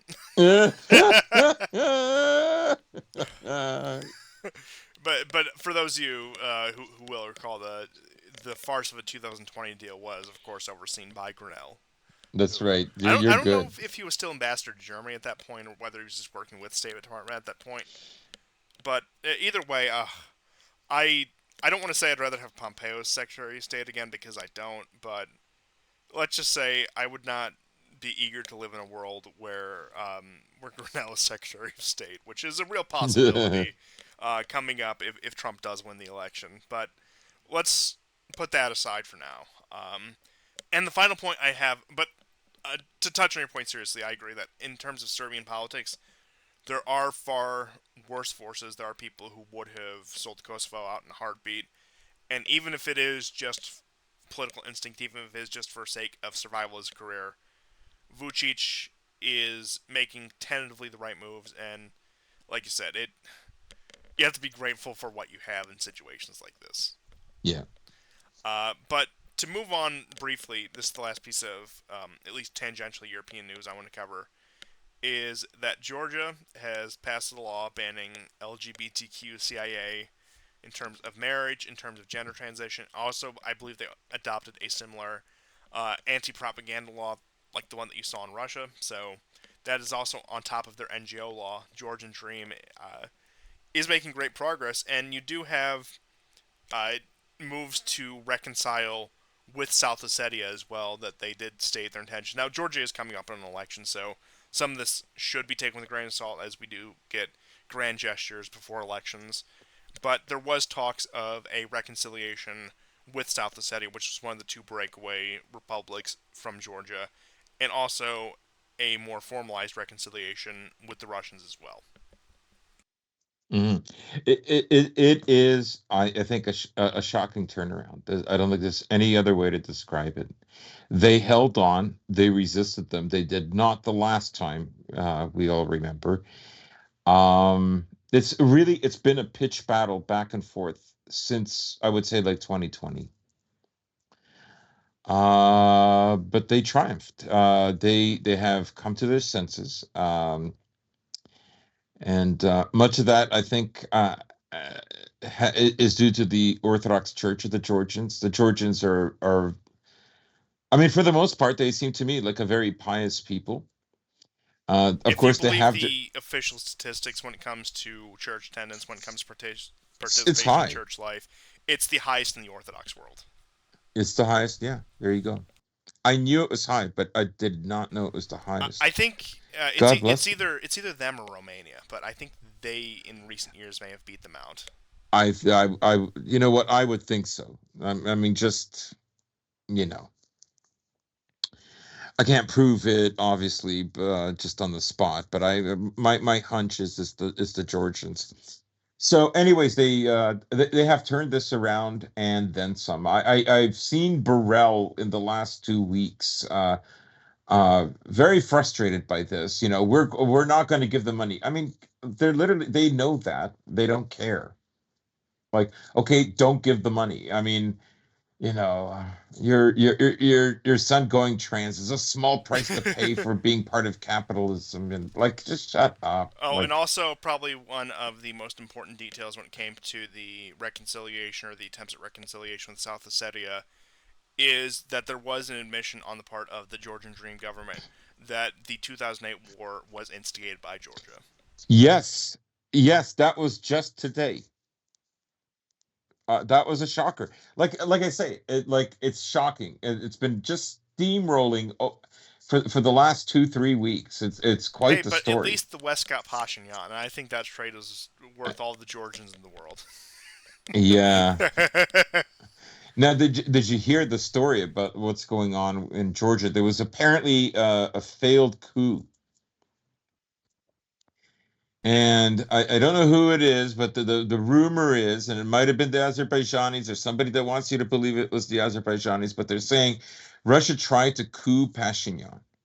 And this is why Azerbaijan has to go even further into Armenia in order to restore order. You know, get it? They're doing them a favor. There's something very suspicious about this. I don't know who tried to assassinate Pashinyan, but I doubt it was the Russians. Like, why would you want to spoil all of that when things are going so well with Georgia? And the conflict is really between you know, Azerbaijan and Armenia. And now there were during the summer, early part of the summer, there were a lot of protests against Pashinyan in Armenia. Again, the church was very active, um, but it came to naught, and of course, Pashinyan relinquished even more to the Azerbaijanis, and but that's the price he. I always said this. I always said this. I said he will do this in order to be accepted into NATO and the EU. He believes this is what he must do in order to achieve that. And I think, some of but you might wonder, well, why Azerbaijan? Probably because Azerbaijan wants to reconnect with that part of Azerbaijan that is split off because of Armenia. Like, really, instead of like the Azerbaijanis just like accepting that, like, I'm sorry, you're trapped over on this side, you can make it a semi-autonomous state within Armenia. Like, there's a corridor. I'm sorry, you don't like. Why should you get all this land? Like, it's not Armenia's fault, is it? So, anyways, I think the main reason the Azerbaijanis are going through with this is probably the Americans might think that this will seal off Iran because Iran and Armenia usually get along very well. That isn't to say that the relationship between Iran and Azerbaijan is all problematic. There's a significant Azerbaijani population within Iran itself. However, as I said, America and NATO might be more interested in cutting off Iran from Armenia. And like I say, Pashinyan is an idiot. He will literally sell out the entire country. He knows he's going to get a golden parachute if things go really bad, or I think he thinks that.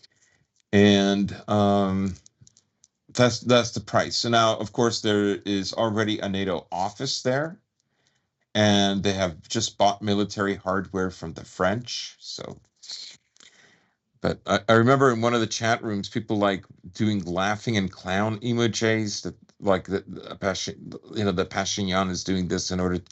I'm like, I'm going like, why are you doing that? Like, I said this months ago, and like, there's now a NATO office. Obviously, I was right. Anyways, I mean, that was trolls. the clear direction that Pashinyan was taking Armenia ever since 2018. Let's be honest here, and there's really not much more you can say. A clown until the end. If anyone deserves the clown emoji, it is Pashinyan himself. But that is Yeah, aside the point because I think everyone's chomping at the bit to get into the real news items today. yeah, yeah. And let's start with Ryan Ruth, the Oh boy, oh boy. second attempt on Trump's life on Sunday. Now, the build up to this is Trump on Sunday took an unscheduled golf outing. And during that, apparently, you had Ryan Ruth just crawling through the bushes near I think it's the Trump International Golf Course in Florida, it was, with his souped up SKS rifle, for those of you who aren't too up on gun Sending it knowledge. to you right now. It's You're yes, gonna get an image. we can pull that up here, but it was the semi-automatic rifle they made before the AK-47 towards the end of World War II. I think it was manufactured in 1945. Um, so this is going to be a comparison between the Ruth's actual rifle and just the standard Russian sniper rifle, the Dragunov. So let me just pull this up right here, and let me just get this right here, just to compare the two. And note that it is the one that is going to be on the left here. Once I get that up. So on the left is the rifle that they had taken. On the right is just like I said, comparison, the standard Soviet era Russian sniper rifle. And Ruth did not even get a shot off before he was apprehended. They took him alive. He didn't die. And apparently the story is just 100 yards away. They found just a rifle barrel poking out of the bush. Mm. And I remember seeing a cartoon just like that. you know, between that and the alleged car bomb threat that was made at I think somebody did at least allege a threat at a Trump rally to that degree. This does feel like a Roadrunner cartoon to a certain point. Yeah, yeah, yeah. It does feel like something out of Looney Tunes, and all you can really do is laugh, just because it is just that ridiculous how this has become. The fact that there has been definitely two and possibly three attempts on Trump's life within the past 2 months at this point, just over 2 months at this point. Now, everyone was wondering what to expect from this guy. I had actually made the joke, and I don't have record of this, but I made the joke off the record that at this point Trump should just get in contact with Wagner and hire them for private security. Mm. And then I make this joke, and I turn out the main characteristic of this attempted assassin is that he has dedicated his life to the Ukrainian cause for the past 2 years. So let me just get some pictures of this guy up right here on stream.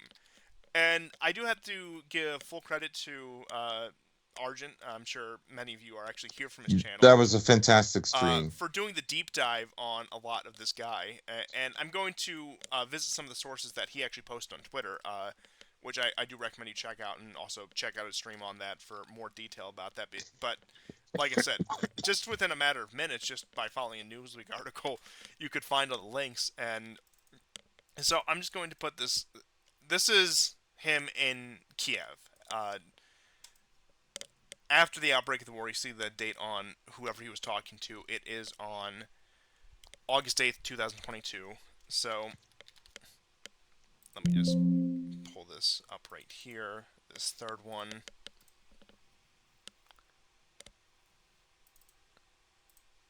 So once again, I think just by these pictures, you're probably starting to get a kind of idea of who this guy is. And to return to what he said, well, when I very first saw this guy, I said immediately, he reminds me a lot of the attempted assassin of Robert Fico in Slovakia. Down to his views, down to how he looks, down to his behavior. Almost a carbon copy of the guy who tried to kill Fico back in May. Yeah. So you visit this Newsweek article, and it goes on and on about this. It has his text logs, which I'm not going to get into right now. He was a construction worker from North Carolina who, ever since 2022, started volunteering for all these NGOs related to Ukraine. He was interviewed with some pretty big media outlet publications, which tried to disavow him Newsweek, later. News, Semaphore, I think even NYT New York too. Yeah, Times, Newsweek. He did a video interview in Ukraine, and the guy interviewing him was obviously Ukrainian. He had that Ukrainian or Eastern Slav accent while speaking English. yeah, and he did all these kind of interviews. He tried to volunteer to actually fight on the front lines, did get denied, but then played the role of a recruiter for for this. And of course, all the people who once touted him have denounced him, said he was a delusional liar ever since.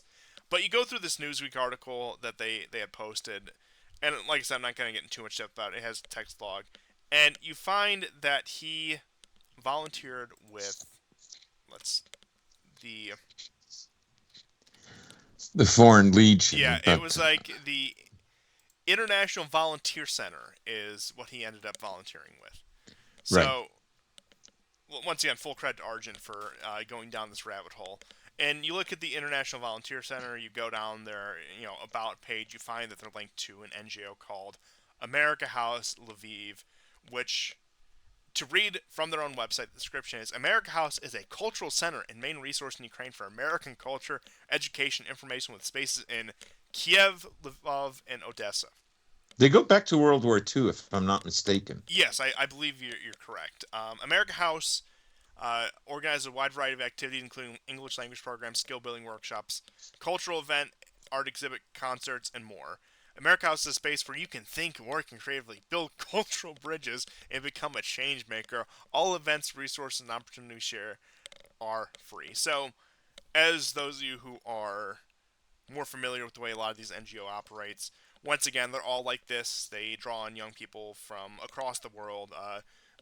One of the big ones is in the 1960s, the CIA would set up recruitment centers in India and recruit a lot of these new age people who would actually go over there to end up working for them. Probably the most infamous is which is probably Gloria Steinem, for those of you who know anything about her background, her history. Once again, Mm-hmm. was recruited by the CIA in India. So these kind of programs, you've seen these things all the time. So you go to the Who We Are section of the America House in Lviv, and you go down that, and it does take you that it's linked to America House is administered by Global Development Education Organization IREX. You go to IREX, and It's the bog standard NGO that you expect. So, just to read from IREX's description, um, we strive for a more just, prosperous, and inclusive world where individuals can reach their full potentials, governments serve their people, communities thrive, blah, blah, blah, blah, blah. IREX works with partners in more than 100 countries in 4 areas essential to progress: empowering youth, cultivating leaders, strengthening institutions, and extending access to quality education and information. Our work includes reducing corruption, stopping misinformation, and building social trust. So, once again, a lot of the bog standard NGO stuff that you'd expect. But what gets interesting is you go into a lot of their donors. And I actually have a full list right here of all of their donors. So this is just the select ones they have on their website. Like I said, there is a full 200 individual donors, but all of the, which I just clicked on that page. Apparently they're scrubbing that page right now. Who knows? Who could imagine why? But when it comes to organizations that support IREX, which is once again the company that administers America House, you have the Adobe Foundation, Arizona State University, the Bill and Melinda Gates Foundation, Canada Department of Foreign Affairs, Trade and Development, Carnegie Corporation, New York, Charles and Lynn Schusterman Family Foundation, Denmark Ministry of Foreign Affairs, the Dream Blue Foundation, Facebook, Ford Foundation, Google, Intel, International Development Law Organization, Maersk Oil and its partners, Oman Oil Company Limited, and Partex, which is a Kazakh corporation, MasterCard, McKinsey Social Initiative, Microsoft, Millennium Change Corporation, Mozilla Firefox, the Netherlands Ministry of Foreign Affairs, the Norway Ministry of Foreign Affairs, the Open Society Foundation, there it is again, Radio Free Asia, Sight of Conscience, Swedish Ministry of Foreign Affairs, Switzerland Ministry of Foreign Affairs, Tangi Chervirol, abbreviated TCO, I'm not familiar with that one. Twitter, thank you, Elon Musk, for your great support of this organization. UNICEF, U.S. Agency of International Development, USAID, and then going on to the Department of State, which includes the departments within the Department of State: the Bureau of Human Rights, Democracy and Labor, the Bureau of Education and Cultural Affairs, Intelligence Research and Title VIII Program, Bureau of International Narcotic Law Enforcement, Bureau of Near Eastern Affairs, Bureau of Western Hemisphere Affairs, Middle Eastern Partnership Initiative, the UK Foreign and Commonwealth Office, and the U.S. embassies of Azerbaijan, Belarus, Botswana, Georgia, Iraq, Israel, Kosovo, Macedonia, Pakistan, Russia, Ukraine, the U.S. Foundation for Economic Advancement and the Rule of Law, USRF, University of Illinois, the Walmart Foundation, WhatsApp Inc., W.K. Kellogg Foundation, and finally, the World Bank. So, that is all the groups that he's connected to. Once again, National Endowment for Democracy, who are the Part of the Pentagon. yes, part of the Pentagon, and goes back to a lot of the regime change operations. But like I said, just all the usual suspects that you'd expect there.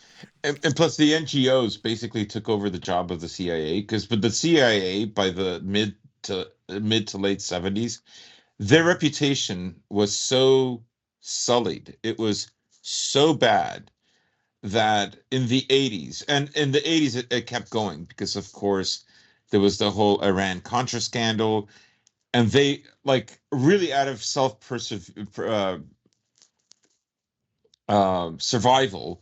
they offloaded all the kind of ops that they did over to NGOs. So that that's what National Endowment for Democracy is. It's part of the Pentagon. It receives its the same. It's funded from the same place that the CIA is funded. So. Yes, and all of that, and like I said, of course. So a lot of people make the arguments that this guy is just too stupid. Like, why are you making such a big deal? I mean, I sent you that little clip from Semaphore, right? Yes, I'm getting that up right now.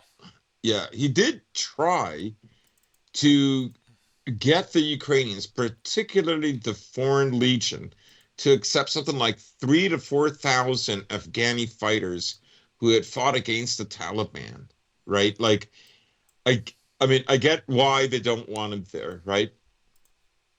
Although it's a bit contradictory because, Chechens have been fighting on the side of Ukraine not just on the side of Russia, for a very long time, and the Ukrainians accepted them. I guess the Afghanis are beyond the pale. I don't know. Even though I Uh, did see, I forgot to put it up, but there was one of those other photo ops where it's an Armenian and Azeri volunteer standing next to each other in one of the that's Ukrainian right. That's right. barracks. Azeris as well, right? So for whatever reason, they rejected it. I know. I mean, you look at the guy. I also sent you a photo of him with Chef Jose Andres, that is a guy who rails against Trump on Twitter. He was appointed by Biden and Kamala. Like, he's there in Kiev with this guy. Uh, of course, the left wants you to believe that this is a Republican who did this. Like Crooks was a Republican. Everybody fucking knows. I'm sorry for swearing, but these people are infuriating. They are so dishonest. Like, yes, so what? He voted for Trump 8 years ago.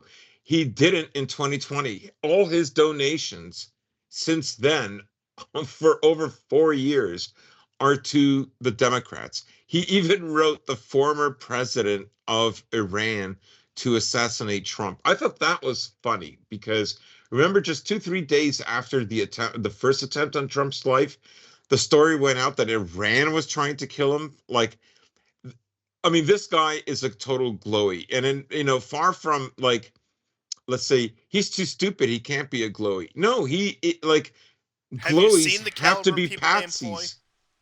What's that? Have you seen the caliber of people they've employed in the past? Like Oh, yeah, absolutely. it's like He's a patsy. In a way, they have to be like him, like competent enough, but also able to, but malleable. Like, he has to have both those qualities, right? This guy went to Kiev several times. Of course, he tried to join the Foreign Legion. He was apparently he was too old and had no military experience. Now they've accepted a lot of guys who are also old with no military experience, but they didn't this guy. Something fishy about that. Whatever. Um, yeah. So obviously this guy is a glowy, but then why, like, it's almost like they sent him on a job that he would fail to do.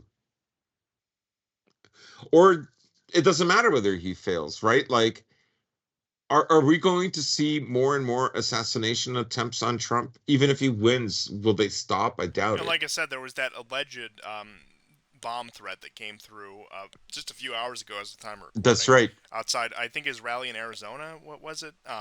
Yes, something like that. Or was it New York or But I mean, all of this actually I forgot to bring this one up because I had mentioned the assassination attempt on Fizzo, and this guy reminds me a lot of the attempted assassin in that case. Just 2 days before Orban left for Moscow, there was also an intercepted communication from what was suspected to be the SBU by Hungarian intelligence of men speaking Ukrainian planning on trying to car bomb Orban. right, right. Yeah, it's crazy. So, I mean, and how many more of these guys do you think are out there who have been sucked into the same cycle of NGOs, and probably some of whom who actually have cut their teeth on the front line in Ukraine? Frankly, I I doubt he's the only one who's like this. And Now, somebody did say something that I thought made a lot of sense about him. Okay.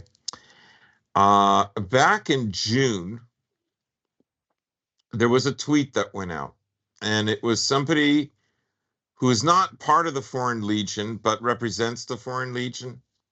I think he had like some, like, gay or LGBTQ. Um, Let me see if I can find it. not everyone's favorite Ashton Cirillo, is it? No, it wasn't Ashton Cirillo, but let me find it. I do have. This is interesting because um, people are gonna hate me. Why? Why? Where was it?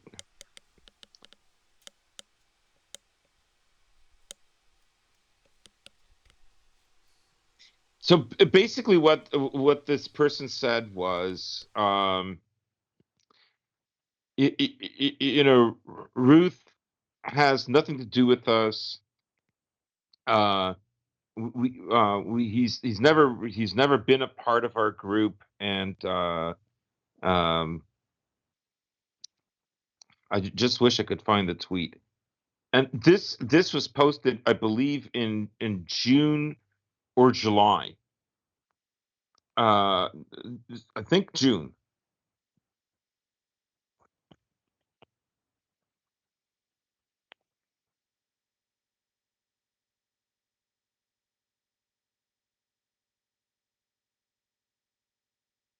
Bear with me. And so basically the premise is this, okay?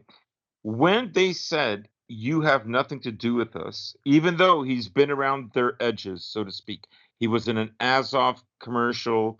You know, he's got all these women who, like, their husbands and boyfriends are stuck in the Azovstal plant, you know, at the beginning of the war, I'll see because if the I can Russians took actually if I can Mariupol that actually pull time. that one up because I did have that archived.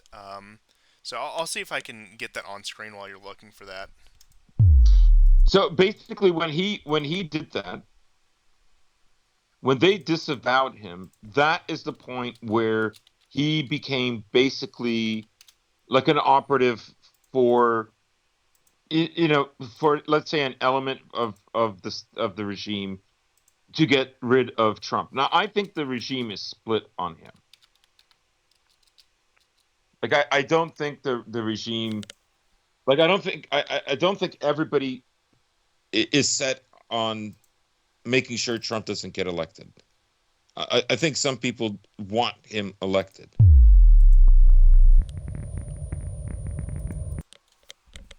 The thing is I've clipped so many. I find this story actually really fascinating. In a way, it's much more interesting than the first assassin. Of course, he's dead, and that brings up another point. Like, why isn't this guy dead? Like, they made kind of like a big effort not to get him killed. Like, they could have killed him, right? And no one would have asked twice. Um, why? Yeah, this is it. King Jack Strong. I'm gonna send it to you right now. Sorry about that. So he says, warning about Ryan Ruth. He is not, never has been associated with the International Legion or the Ukrainian Armed Forces at all. That's a lie. He is not and never has been a Legion recruiter. He's misrepresenting himself and lying to many people. That's basically when they disavowed him. So anything he does after this point, he's on his own, right? They know they might. I mean, it could have just been circumstantial, but maybe intelligence told them to disavow him. I'm just saying that, the war. This is June 21st, 2024. This guy has been, like, trying to, like, he's making something like 4,000 Canadian dollars a month. One report had it like he's making 3,000 a week US. I'm more likely to believe like 4,000 Canadian dollars a month, which is not terrible, but he's flying all the way from Hawaii to Ukraine. He does this several times.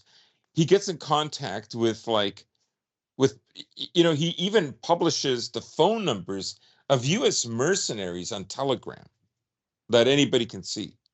Right? People have screen capped these phone numbers. Like, I'm not saying he's dumb, but he's very involved, and the media is like, he wasn't ignored. Like, major publications interviewed this guy. The New York Times is not small. Newsweek is not small. There was one other publication. I don't know if it was Washington Post or the Times of London, but major publications, and that to me, like, I mean, all these people can assess that he's kind of nuts. He is. Like, I don't argue against that. But if you can assess that, you don't have to interview him. So somebody is telling them, you have to interview this guy. We need this guy. He has to be interviewed, which kind of, makes the noggin really think about, like, well, then why? I mean, he's not exactly, your best optic for the war effort, because there's something off about him. As soon as I saw the photos, I could see this guy has, this trauma there, this neuroticism. You can tell. You just look at him. Um, his life hasn't gone right. I'm sure he was married and he's divorced. He has a son who's 25 that sometimes he supports. His son said that he was obsessed with going to Ukraine and and fixing the injustice there because of the Russians. And he constantly tweeted crazy stuff like, um, the U.S. could put all its military men on paid leave so that they could go fight in Ukraine. Like, are you insane? Like, well, what about all the other parts? Your country's an empire, dum dum. Like, you can't just do that, right? Well, and he So was also fanatically pro-Taiwan, but also hated yes, Israel. yes, he didn't like Israel, although he didn't really go on about them that much. Some criticism, but not a lot. Uh, Definitely a Harris supporter. Um, so ignore the dishonest shit libs. And you see them in the BBC comment section, like, oh, they're just so evil. They're so evil. The latest video from Kiev, he's literally dyed half his head, half his hair blue. Like, he's not, you know, he's not a Trump supporter. Just trust me on this. Zelensky's strongest soldier. You know, lots of people, like the people who voted for Obama in 2014, sorry, in 2012, those same people voted for Trump. And in 2020, you could argue they didn't vote for Trump for the second time. That's just an argument. It's a theory. I'm not saying I subscribe to that. Or a lot of the people who voted for Clinton because they didn't like George Bush Sr. In the midterms, because Clinton didn't deliver on his promise of no more taxes, they voted for Republicans and Newt Gingrich and all those people. Like, they swept both, the House and the Senate. So that's what this guy is. I mean, he just went from one party to another. I'm not saying you have to be loyal to these political parties. Democracy's gay, anyways. But like, He was I loyal to the Uniparty. Let's put it that way. yeah. But there is something missing there. Like, this guy, he reminds me of a lot of sort of unfortunate white men and women to some degree as well, who they take on a cause of a people that isn't even their people, and it aligns perfectly with, like, U.S. State Department objectives. It could be like, I don't know, free Tibet from like 22 years ago, or it could be Ukraine now. But it's always this Oh, the kind of Kurds. stuff. Who could forget about the Kurds? Oh yeah, the Kurds. Yes. Oh, forgive me, Kurds. Strong women fighters defeated ISIS. It wasn't the Iranians. It wasn't Assad. It wasn't Russia. It wasn't even the U.S. and the Western coalition. It was No, those strong lesbian Kurdish women warriors. those big bad bitches. They did it. I fought alongside big bad bitches. You're It's right. just ridiculous. If this guy decided to throw away his life 6 years ago, it would have been the Kurds. Yes. If he thought that was the cause, but but also, I think that was a real, very good insight that this guy, in June, so just like 3 months ago, they jettisoned him. They basically said, we've got nothing to do with you, because he went silent after that. Like, he literally didn't, he didn't post anything afterwards. So that's kind of suspicious. So I suppose the other aspect of this that we can discuss is Trump's security detail. And Yeah. I mean, this time he didn't get a shot off, so there's that at least. But one does have to wonder. Look, you could make the argument, devil's advocate. This was an unplanned stop for Trump. He did this golf trip on the spur of the moment, whatever. Hmm. But Trump's security detail, as both a former president, who once again former president is entitled to Secret Service protection, and candidate, viable candidate, also entitled to Secret Service protection. How did they sweep the area, or so-called do their job, and not catch this guy? Now you can say the first time because he was under DHS protection, they weren't quite up to snuff. If you want to accept that cope, because all the Secret Service was around the NATO summit that was taking place also that weekend, because Trump was the first Trump assassination attempt was that weekend. But looking at this second attempt, when yes he had Secret Service, I mean the easy argument to make, which I'm partial to honestly, is that this was a purposeful So, incompetence, that they are setting him up for this to happen, that they're yep. giving him the bottom of the barrel security, hoping this happens. And I do think Yep. there's probably a lot of people within the security apparatus of the United States who, uh, let's just say, wouldn't lose any sleep if something happened to Trump like that. Uh, Yeah. and this was also, I mean, I don't know how conspiratorial you want to get with something like this, but Trump's first sentencing was supposed to be on July 11th, and now it was delayed to July 18th. 2 days after his sentencing was supposed to be, you had the Crooks assassination attempt. Then it was delayed to September 18th, and okay, 3 days before that, it was supposed to be today. Um, there Right. was the second assassination attempt because it was delayed until I think November 26th time, sometime actually after the election, November 20 something. That's not the point I'm trying to make here. But you'll notice that both attempts on his life came Yes. just a few days after he was supposed to receive his sentencing for these 34 felony counts or whatever they're supposed to be. And like I said, perhaps that's just coincidence. Perhaps I'm reading too much into this, but Oh, it I don't know. happening I think twice. I think you've hit something here. I think it's very interesting. Go on. Like I said, it's happened twice, and I suppose if it happened the third time, somebody takes some pot shots at Trump in in November, like around November 26th, whenever it's supposed to be. Of course, not that I want to happen before anyone takes that out of context. Um, then I'm going to start asking some real questions, especially if he is the president-elect at that point, which is a very real possibility. But and I mean, this could be as simple as these people who are fanatically anti-Trump and dedicated to whatever cause, and particularly in the case of Ryan Ruth, the Ukraine crusade, that because he didn't see his day in court, because the legal system didn't deal with him, then they have to take justice in their own hands. They have to do it this way. And I don't know. Maybe that's an angle, or like I said, there's a lot of Like I directions you just can think take. if he was 100 yards away, right? So I'm sorry to interrupt. If he was a No, please hundred go yards on. away, like man, maybe they have binoculars, but I don't know. They see it's just so comical and cartoonish that the muzzle of a rifle is poking out of a bush. They spot it, they shoot, they don't get him. Um, why is that? Do they not are they not on tripods? We'll never know because I don't know what is the likelihood that we're going to see the footage. The one from Butler, Pennsylvania, of course, there's tons of footage.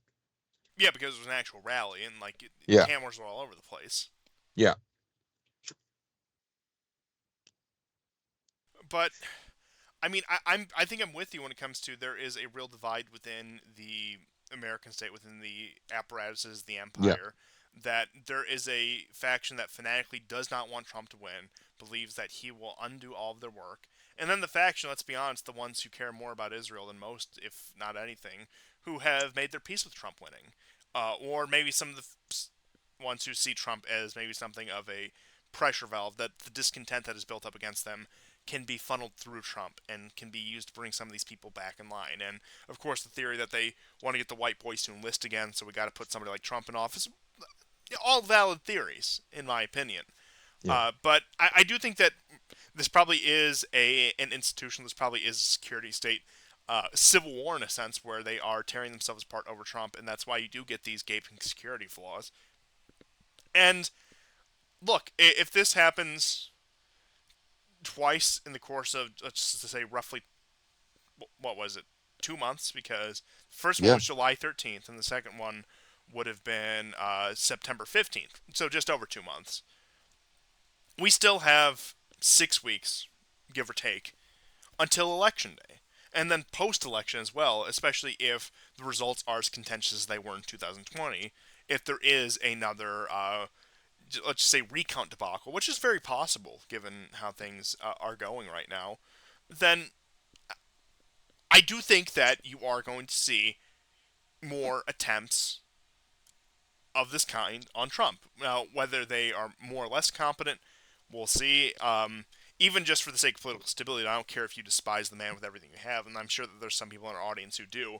Just for the sake of political stability, I just hope it doesn't happen, because that would just any civil look any polite society that left in America would dissolve immediately if if Trump were to actually die of an assassination attempt or a suspected assassination.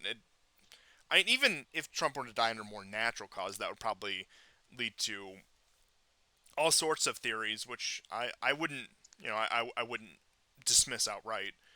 But point being is Trump's staying alive, love him or hate him, is paramount to, let's just say, civil stability in America right now, and that there are people who either are blind to that fact or don't care enough to want him done away with.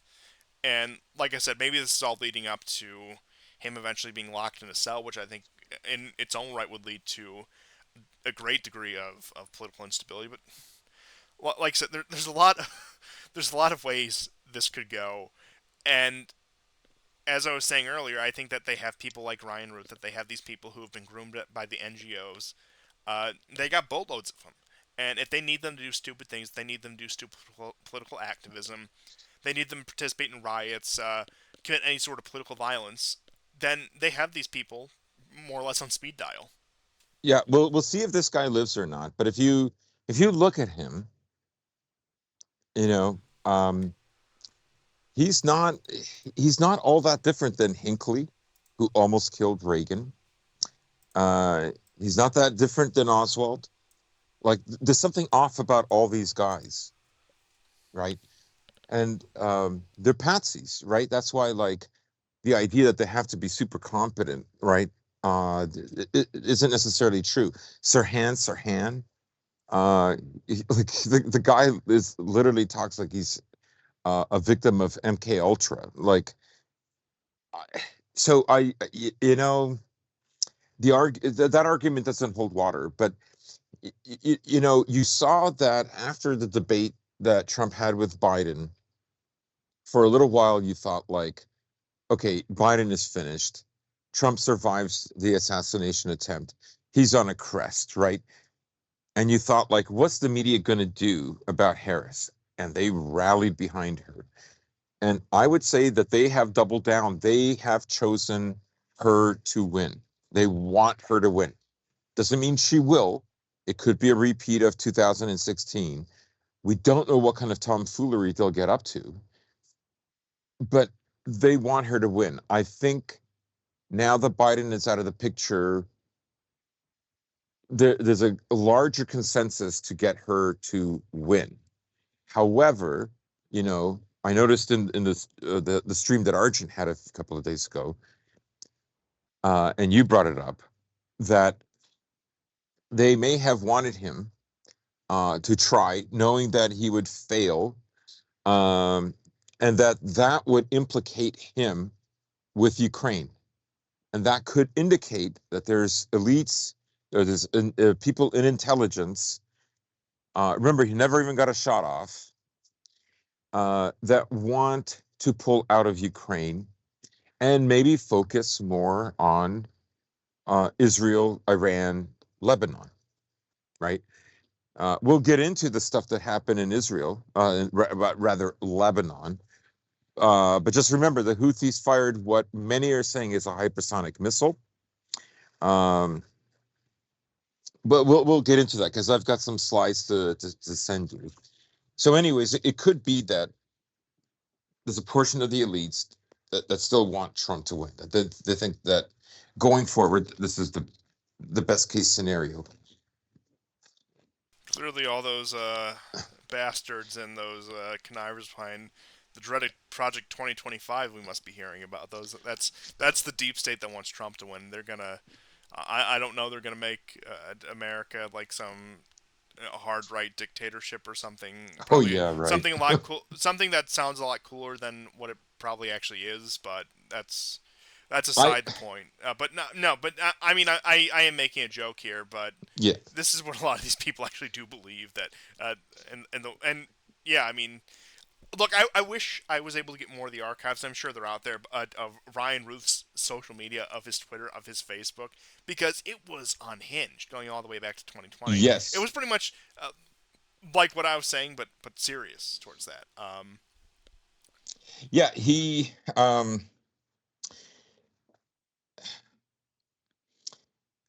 like here's a theory I have why the elites, from an ideological perspective, may want um, may want Harris. Okay, so one of the biggest things,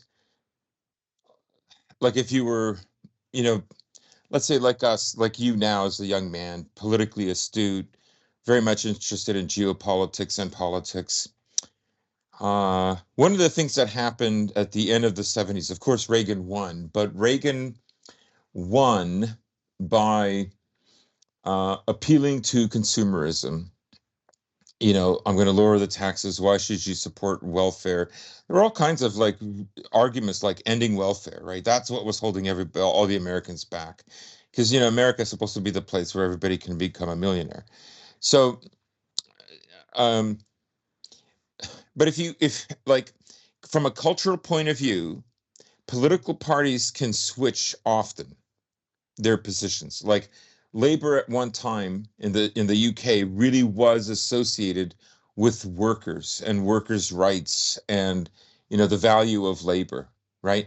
And now basically they're the party of the educated with office jobs. They're not the party that they were when they started out.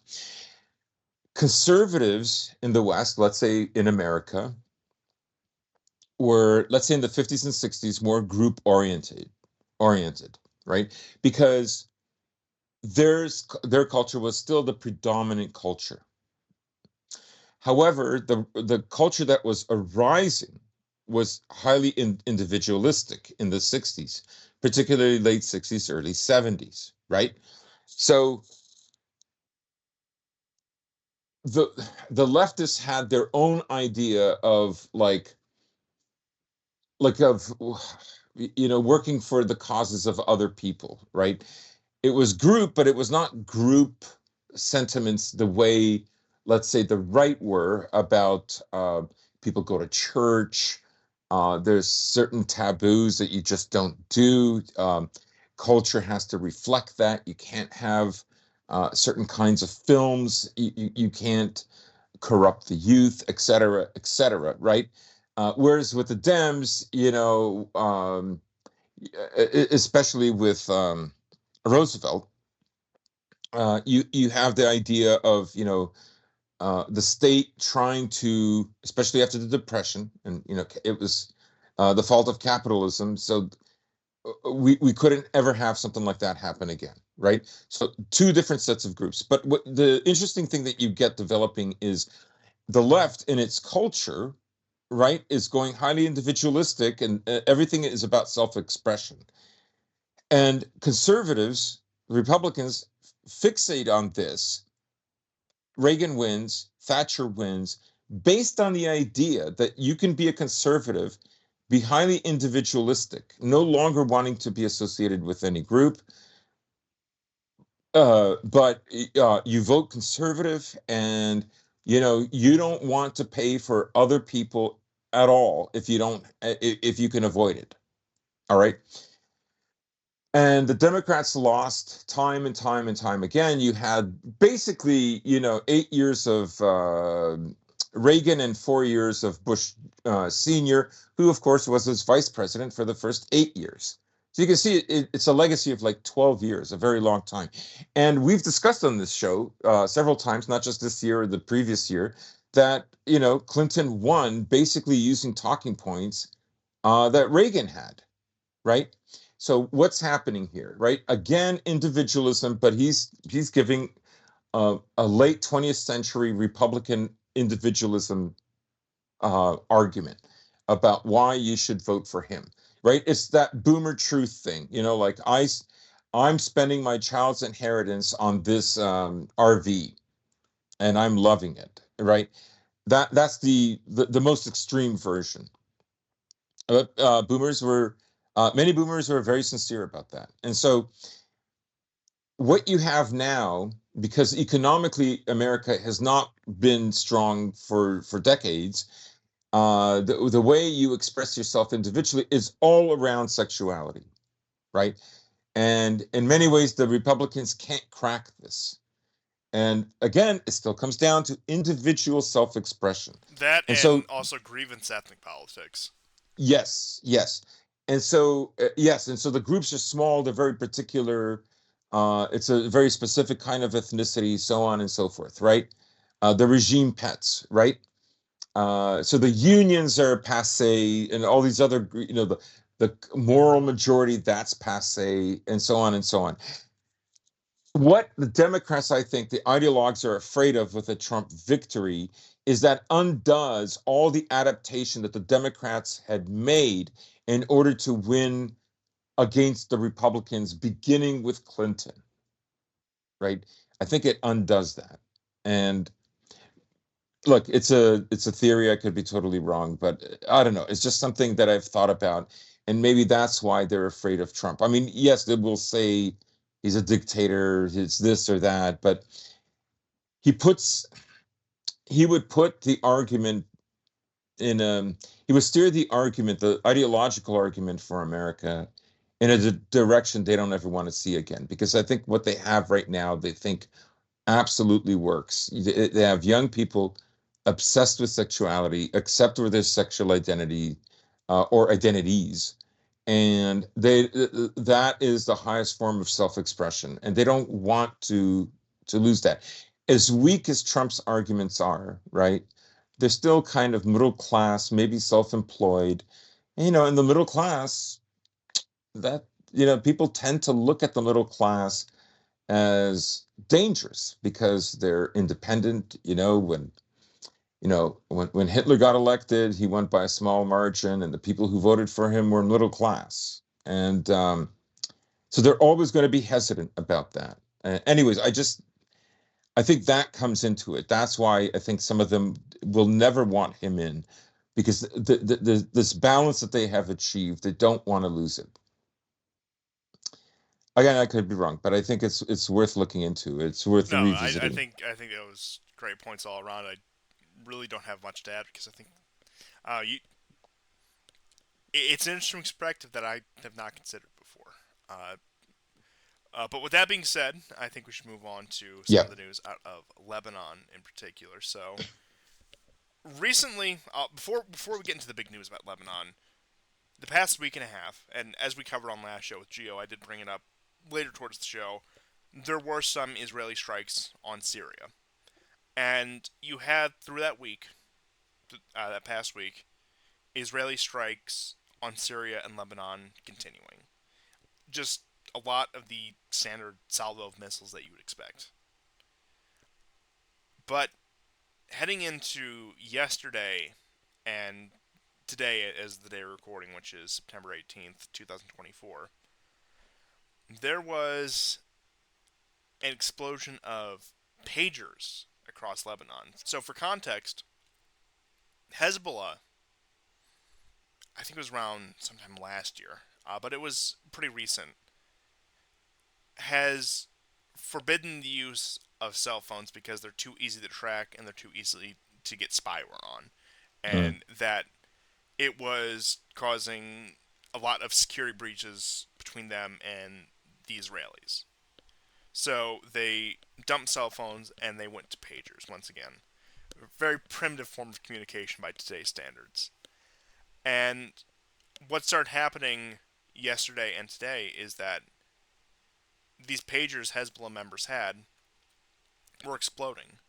Now, the claims were originally that the Israelis were paging them and somehow overheating the lithium batteries and causing them to explode. Now, I think it was one of the Samsung phones that was actually having this problem recently, where the battery would overheat and would catch on fire. It wouldn't explode, but it would catch on fire. Which, to my understanding, is how a lithium battery would actually function under those kind of circumstances. And it did remind me of some of the IDF and Mossad operations you had in the early to mid 2000s, where you had a lot of their targets who were actually assassinated by cell phone bombs on flip phones. I don't know if you. Hmm. I'm sure I you remember. remember. Yeah, but that was a go-to tactic for a number of years: 2005, 2006, 2007, and that, of course, tapered off. Like I said, especially with the flip phones, where they could just call these things and they would explode. And I'm sure they probably did the same to smartphones at some point, but I don't know of any exact instances with that. But now you have the case with these pagers, which were apparently a Taiwanese company licensed manufacturing out to a factory in Hungary, Hmm. and then these were sold to Lebanon. And so far there have been 9 confirmed casualties, and of 9 confirmed deaths, with another 2,700 up to actually almost 2,800 casualties in terms of injuries. And given some of the injuries, it's not clear that all of these people will end up surviving. That the total death count is probably going to be much higher in the next few days when everything is said and done. Because once again, we're talking about personal communication devices that just explode in these people. And once again, Hezbollah is a very entrenched uh, organization in Lebanon. It's practically a parallel state in many regards, and that they also have a political wing. So this isn't some underground organization that's hiding out. They're openly armed. So you had people who are part of Hezbollah just having these devices explode on them in the vicinity of anyone, and these people could have been in stores, in schools, in mosques, even churches in some cases. I mean, like I said, it's not Hezbollah. We're not the only people who carry around these pagers. Um, in hospitals, especially, hospitals are another big one with the pagers. And what makes this even more conspicuous is the American University Hospital in Beirut, 10 days ago, as of time of recording, switched out and got all of their staff new pagers. Hmm. Conspicuously, none of those exploded. Right, right. So, So they knew. yes, they knew. And of course, being the American University Hospital, they would have gotten heads up from somewhere. Now, whether that was from the Americans themselves, probably not from the Israelis. The Israelis aren't keen on giving heads up even to their so-called allies, as we've seen many times before. I mean, go back to 9/11, go back to the '83 Hmm. barracks bombing in Beirut.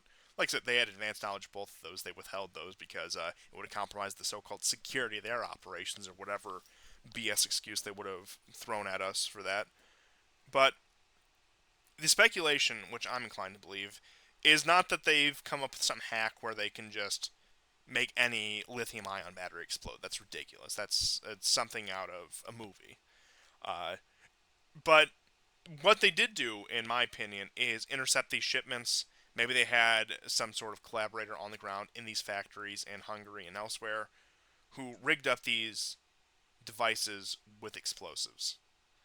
And of course, not caring about civilian casualties, despite what all the shows will tell you that these were targeted, precise strikes. Actually, the most precise strikes in military history, we've been told. Some people have been saying that. I'm sure you know the ones who have been saying that. But Yeah. despite claims of that, once again, clearly the Israelis do not care about civilian casualties with any of this. And you had explosions across Lebanon. And this is on top of the defense minister Gallant announcing a new phase of the war with Lebanon in light of this. And I mean, really, once again, Hmm. turn to Argent because I know we brought him up earlier, but he also did make a good point. This is a, under any other circumstances, this would be an anti-Semitic caricature of what the IDF and Mossad do. Yeah. I It, mean, it yeah. it feels like something you would read in like one of like the blatantly propagandistic Arab newspapers. Honestly, Yeah, I mean it's a kind of Jewish return to tradition, right? Like yes, using terrorism. absolutely. That's the first thing I thought of is like Jews going to Palestine in the 30s and committing terrorist attacks, and then like doing that through the 40s. Killing British soldiers, Palestinians, like on and on and on and on. It's a return to tradition for them. Um, yeah, and today, of course, there were even more attacks, but this time instead of pagers, walkie-talkies have gone off. And so the death count right now is between 12 to 15. Two kids were killed, one 10, the other one younger. The 10-year-old was a little girl.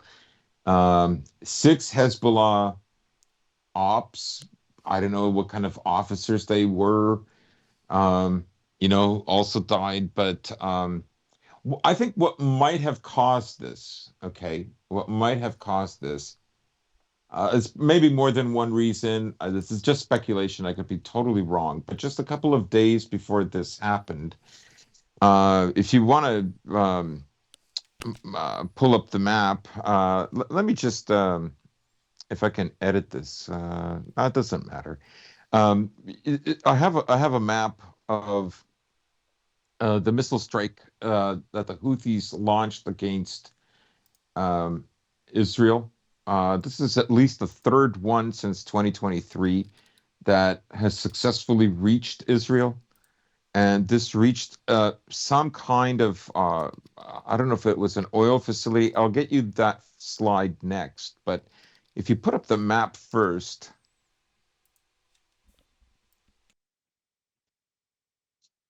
Okay, I got it up. yeah. So th- this flew, and um, okay, if you go to the top of these series, you'll see one of a kind of a bridge or elevated structure that is burning. There's that one. Then there's a vertical landscape near sunset. There's smoke, and then finally you have like a Google Maps photo.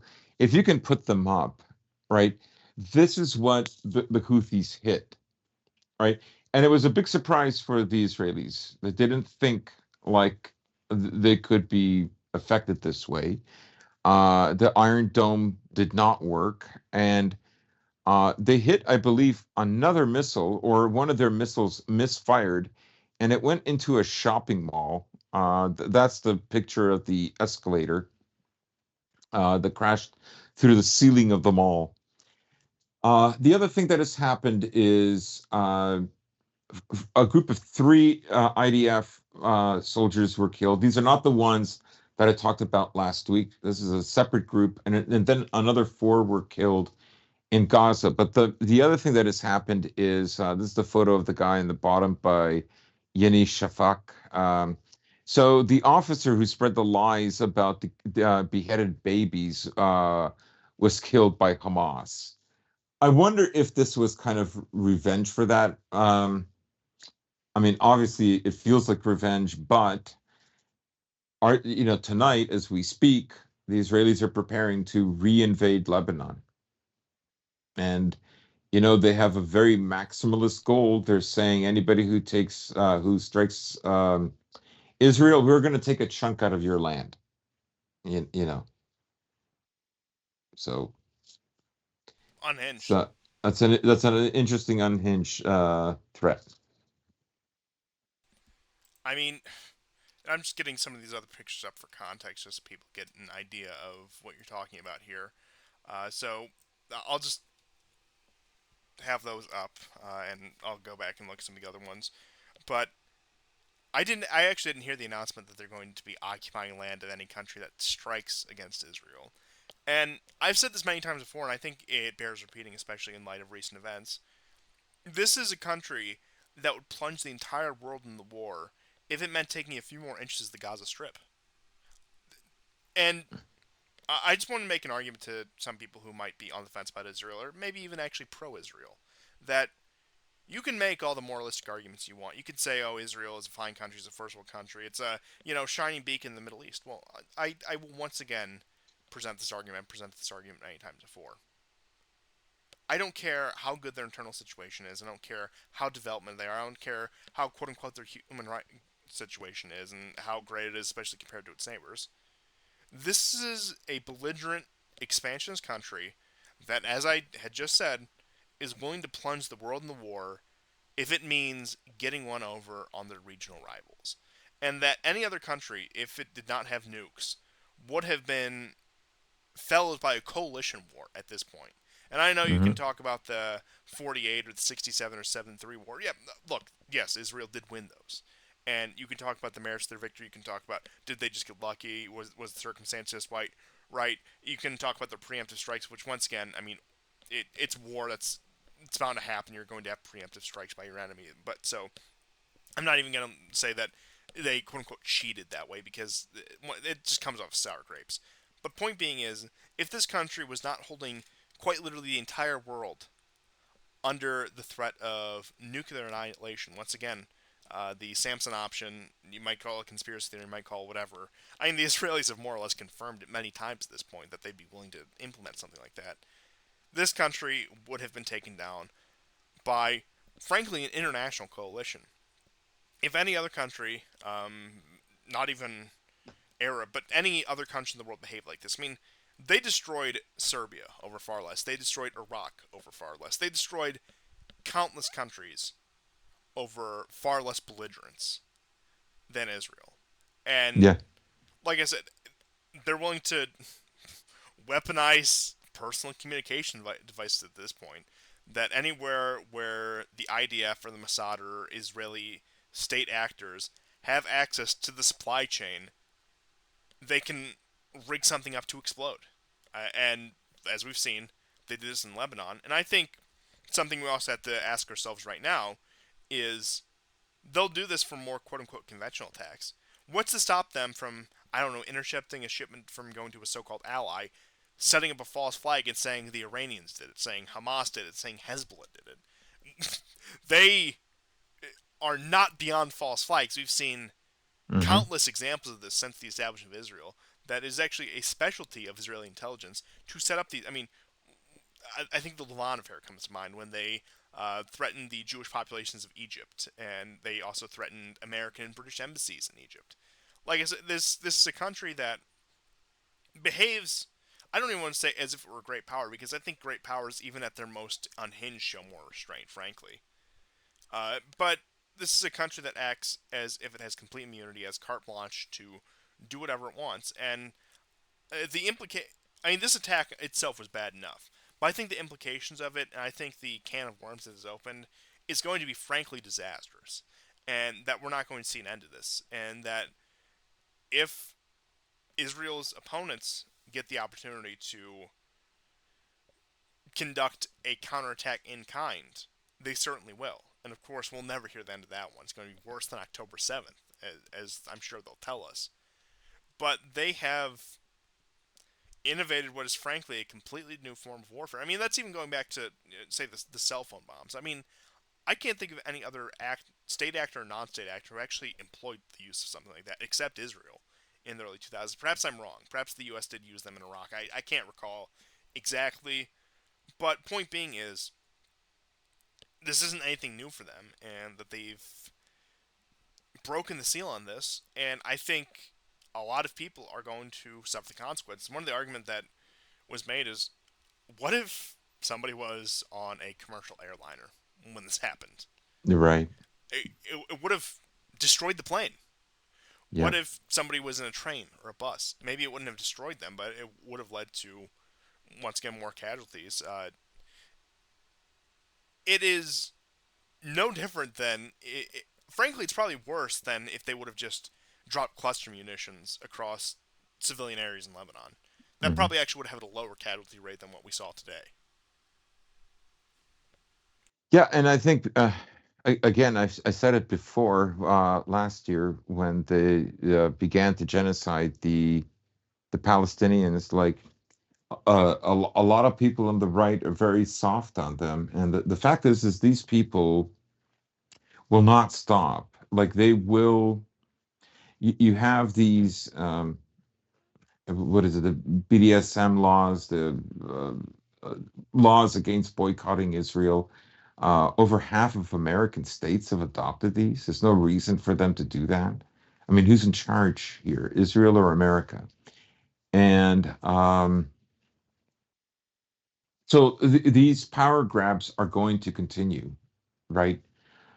They know, the Israelis know that they have gone too far, and they can like diplomacy is out of the question. No, any other Uh, country that behaves like this would have been forced to the negotiating table or destroyed in a coalition war far yeah, beyond this point. And to address your previous point about that is I'm not asking anyone to have sympathy with the Palestinians. I can't change your mind on something like that. On a human level, yes, I do. And on a pragmatic level, they're preferable to the Israelis, frankly, at this point. But you could have all the contempt in the world for the Palestinian population, for Hamas, for the Gaza Strip, whatever. None of that changes the fact that, once again, the point I'll return to, Israel is willing to damn the entire world to war and destruction if it means getting one over on their opponents. And you yeah. could say, oh, well, Hamas would do that too. What point being is they're simply not in a position to. And even if Israel were to dissipate tomorrow and Hamas were to get the entire control of Palestine, they would not have the level of political skill or influence to even come close to that. And I'm not saying that's an outcome I necessarily even want. I mean, I have no love for Israel, don't get me wrong, but And yeah, I mean, notice Keir Starmer today announced that education in all British schools has to include the Holocaust, right? Across every grade. Like, you cannot doubt their power. And they will use the technology that they use against those people withstanding them. They will eventually use against us. Might not be a flip, might not be a phone, might not be a pager, might not be, it could be something else, but they will because they feel entitled to it. Try to understand this is the wealthiest ethnicity in the world, and they still refuse to pay for their own state. Like there's something objectionable to them to pay and make Israel a state that they fully fund, that they put their heart into. They still can't do that or a after country that they're even 70 willing to move years. to, frankly. Right. They still can't do that. They still expect non Jews to pay for it, particularly Americans. Right. Like, I don't know. I mean, you're dealing with, I mean, that's just a crazy society. I mean, at what point can you have recourse with these people? At a certain point, you just need to cut them off and leave them to their own devices. And when they asked for a bailout, when they cry for somebody to come save them, say sorry, you're on your own. Like I said, you don't even need to be actively hostile against this country or anything. I'm just saying, Hmm. at a Hmm. certain point, you just have to tell them you're on your own. And how long would they last in those circumstances? Assuming, let's just say, they didn't have the wherewithal to go through the Samson option, how long would they last in those circumstances? Not very long. I can tell Yeah. you that much. And I don't see a scenario in which Israel does continue. And perhaps some may say I'm biased, some may call me a hopeless optimist in that regard. But eventually, in my opinion, there will come a point either through exhaustion of the American empire or through just exasperation, being fed up with the Israeli project, that at some point they will call to be bailed out, they will call on somebody to rescue them, and there will be nobody there because they've burned all their bridges. Yeah, They yeah. have made an enemy of all their neighbors. And once again, the peace process that three, uh, yes, no, two American administrations, actually, no, three, I'm sorry. The Nixon administration, Ford administration, and Carter administration went through painstaking effort to secure peace between Israel and Egypt and Jordan. Once again, post 1973, went through painstaking efforts to broker maybe not good relations, but a tentative peace that has more or less lasted to this day with Israel. And every day they spurn that. Every day they take a look at the very, let's just be honest, the sweetheart deal that the Americans were able to win for them in the 1970s. And they just piss that away more and more every day. And of course, they've made no efforts of reconciliation with the North. They've inflamed the situation there. They were one of the prime supporters of the civil war in Syria, for that matter.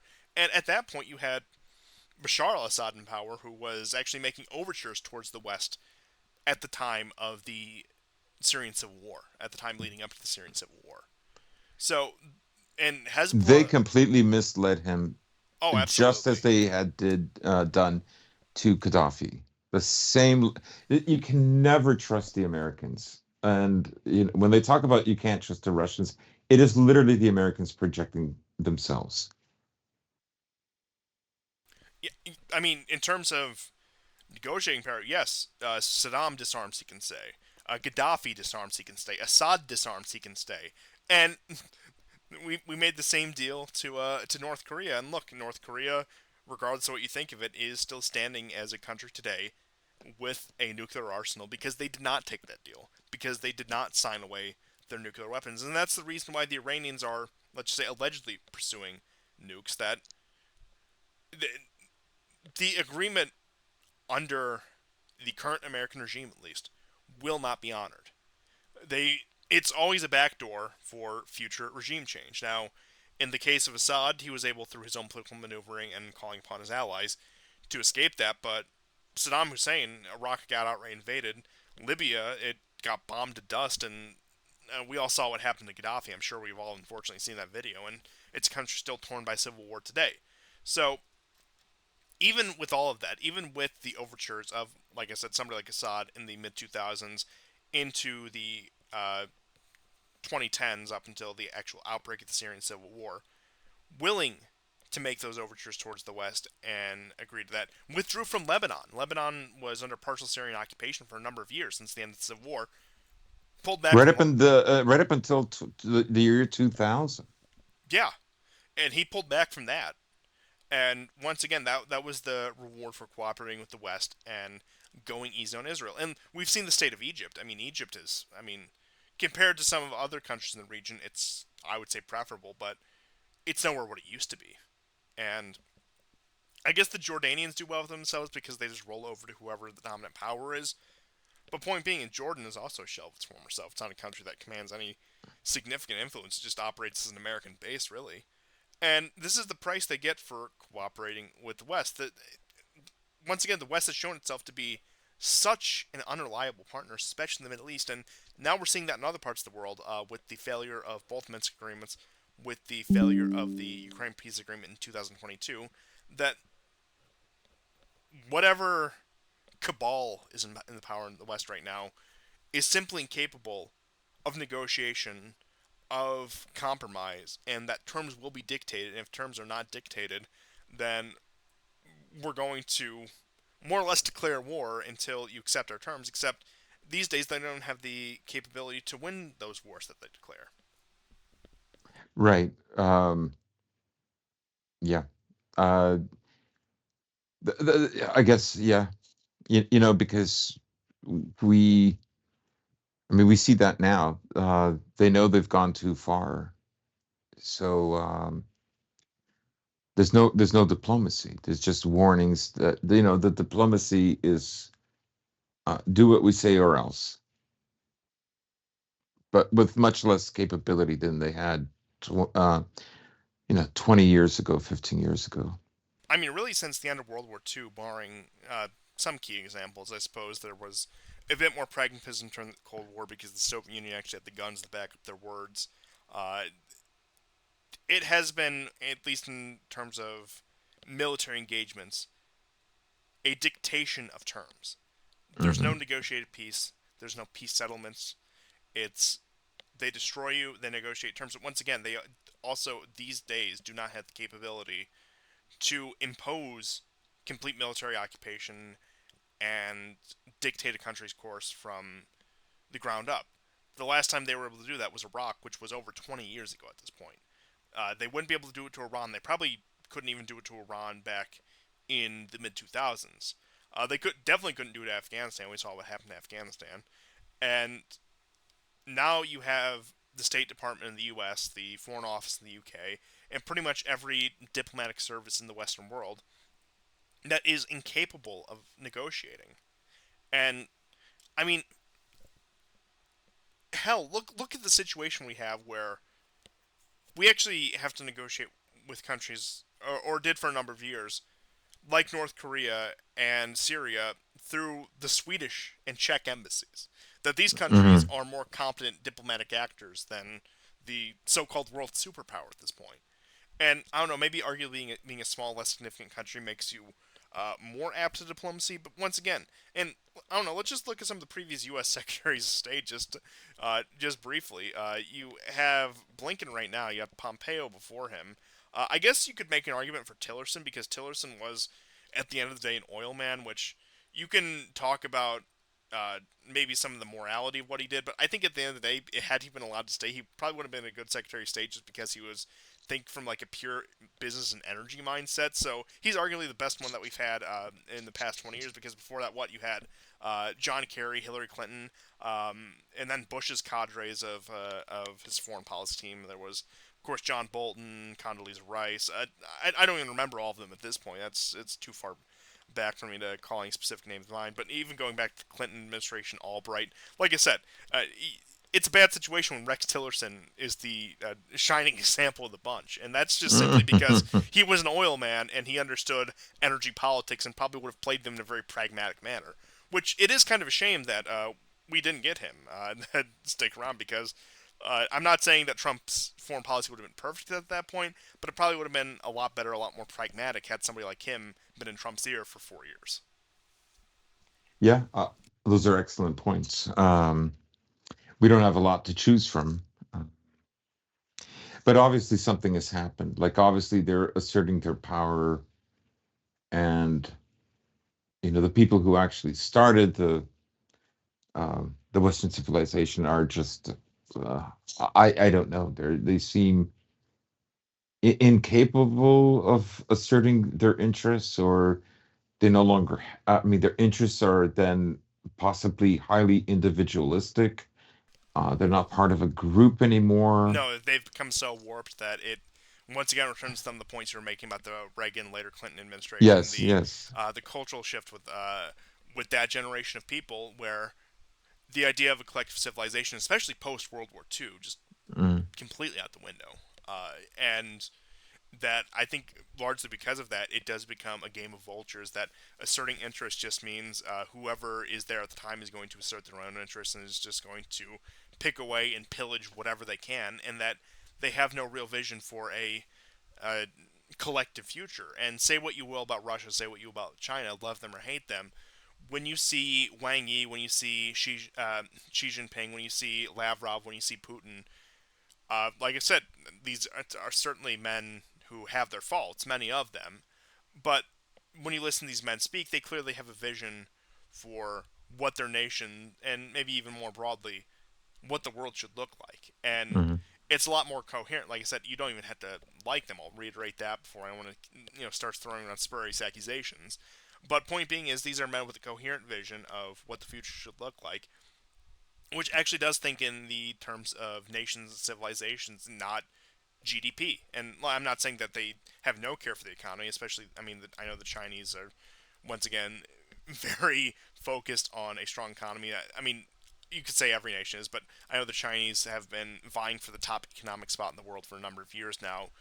But point being is they aren't willing to sacrifice everything else in the pursuit of GDP, which has proven to be a much wiser strategy than whatever the West has pursued. Yeah. But I don't know. Were there any last minute stories that you had to cover? Because I had everything crossed I off in think my that's, notes at I this mean, point. those to me, those are the big stories. Is, probably some smaller stories. I know in Kazan there was an all-female Islamic Jihad group that was raided. Um, You th already th sent that to me. that's pretty bizarre. Like, really? An all-female jihad group? Were they Gaddafi's former bodyguards? Like Kurdish women, watch out. It's just, I don't know. I'll look into it. I just said in passing, maybe someday we'll do a deep dive of, Islamic terror in the Russian Federation. But But since you brought that up, I'll just make one last point on that. Is that you have like a lot of these, I guess for lack of a better term, very low IQ Muslims that, under any other circumstances, would have been mobilized against Israel, who are just planning out these like carve out caliphates in Russia. yeah, what they wanted, these women wanted a world caliphate. Like Russia's not big enough. They want a world caliphate. Like I'm wondering, if they like, yeah, I don't know. My CIA handler said it's possible. Uh, trust the plan. Um, I don't know. I just think that was a funny story. That does remind me. I think it was in light of the church attacks in the attack on the church and the synagogue in Dagestan about 2 months ago at this point. Yeah, yeah. Uh, The guys who lost their lives. Remember, they killed something like 15 men. oh yeah. Like I think most of them were cops. Some of them were vets who returned from the front who apprehended these guys. Like almost all of them were just other Dagestanis. They were not ethnic Russians. So, Well, I was actually about to make that point that you do see, and I know one of the common talking points, which isn't necessarily wrong, but I think deserves more nuance, is that perhaps Putin's more too conciliatory towards Islam. But like, set that aside for just a moment. But you do look at a lot of these Muslim populations in Russia and a lot of these areas that are traditionally Russian. The population is very, I guess, secularized, you could say, when it comes to. mhm. Now, one of the clips that comes to mind, I'm not sure whether it was an ethnic Russian woman who was talking to this other woman wearing hijab, saying that your own clerics say that you shouldn't wear these here. Why are you wearing this? And this was, like I said, almost Yes. immediately after the attacks in Dagestan. And like, while there is like a very large Muslim population in Russia, like when you look at statistical data, I think what a lot of people fail to realize, and once again, I'm of the personal opinion that yes, all these people should convert to Christianity, specifically Orthodox Christianity. Just once again, speaking from my own personal bias completely. But once again, what I think a lot of people miss is like these are not the Muslims that you see in Saudi Arabia or even like somewhere like Turkey, which has taken a much more religious shift in the past few years. That a Mhm. lot of the Russian or Muslims in Russia, because the vast majority of them not ethnic Russians, aren't the ones wearing the traditional garb and fasting from pork and alcohol. And I suppose on the same note, you could say that some of the a significant amount of the Russian Christian population perhaps aren't the most devout, and you might have a case there. I've seen statistics that paint very contradictory pictures, and I do think that in terms of not to get off too much of a tangent, in terms of actual practicing Christians, that the number is going up while the number of people who maybe check that box in the census is going down is I think what that was according to the 2023 data. Like I said, I could do a deep dive on that in on a different episode when we have more time and our research put together with that. But the point being is, I think when a lot of people get that in mind is like, yes, of course they're not ethnically Russians. I think that's something the Russian state's going to have to deal with because of its history, because of the land that is incorporated over the past several centuries. But point being is, aside from idiots like these women you described, or like some of these last Chechen holdouts, or some of these Dagestanis who talk to their CIA handlers, Islam in Russia is not that potent of a force. Yeah, yeah, yeah. And the kind of Islam that persists in most of Central Asia, like this was kind of like the outer edges of, the caliphates that originated in the, the Arab Peninsula.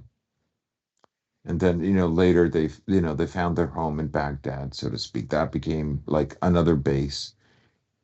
As they went further north, these lands were Christian, not all, but most.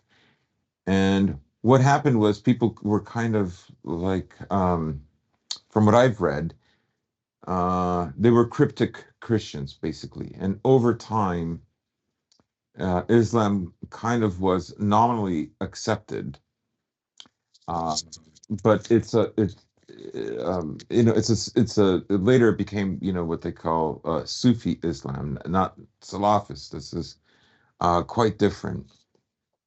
Um, and it was only by America's efforts in the 70s that created Salafist Islam, along with the Saudis.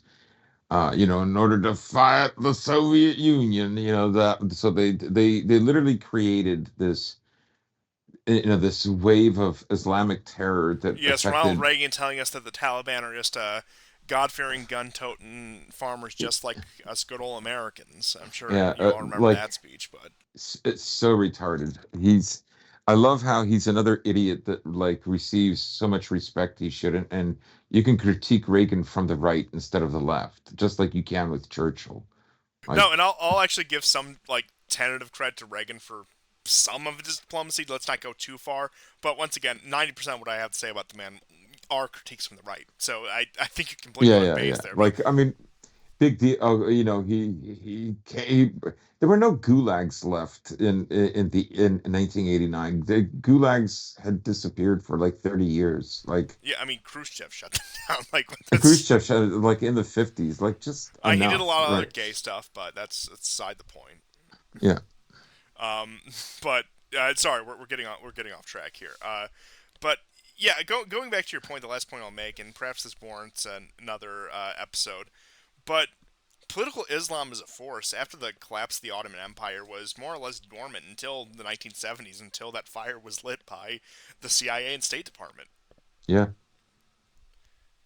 But Yeah. like I said, unless you have any other last minute stories, I suppose we can wrap it up there. No, that's it for me. Well, thank you I everyone. think that was a nice rounding off Oh, of all the absolutely. stories. Well, thank you everyone for tuning in to this returning episode of the War Report in light of several major news events, and I'm sure I'll have more updates on all of these stories over the next week or so whenever we get back to you. See you guys next time, and goodbye. Goodbye and take care, guys.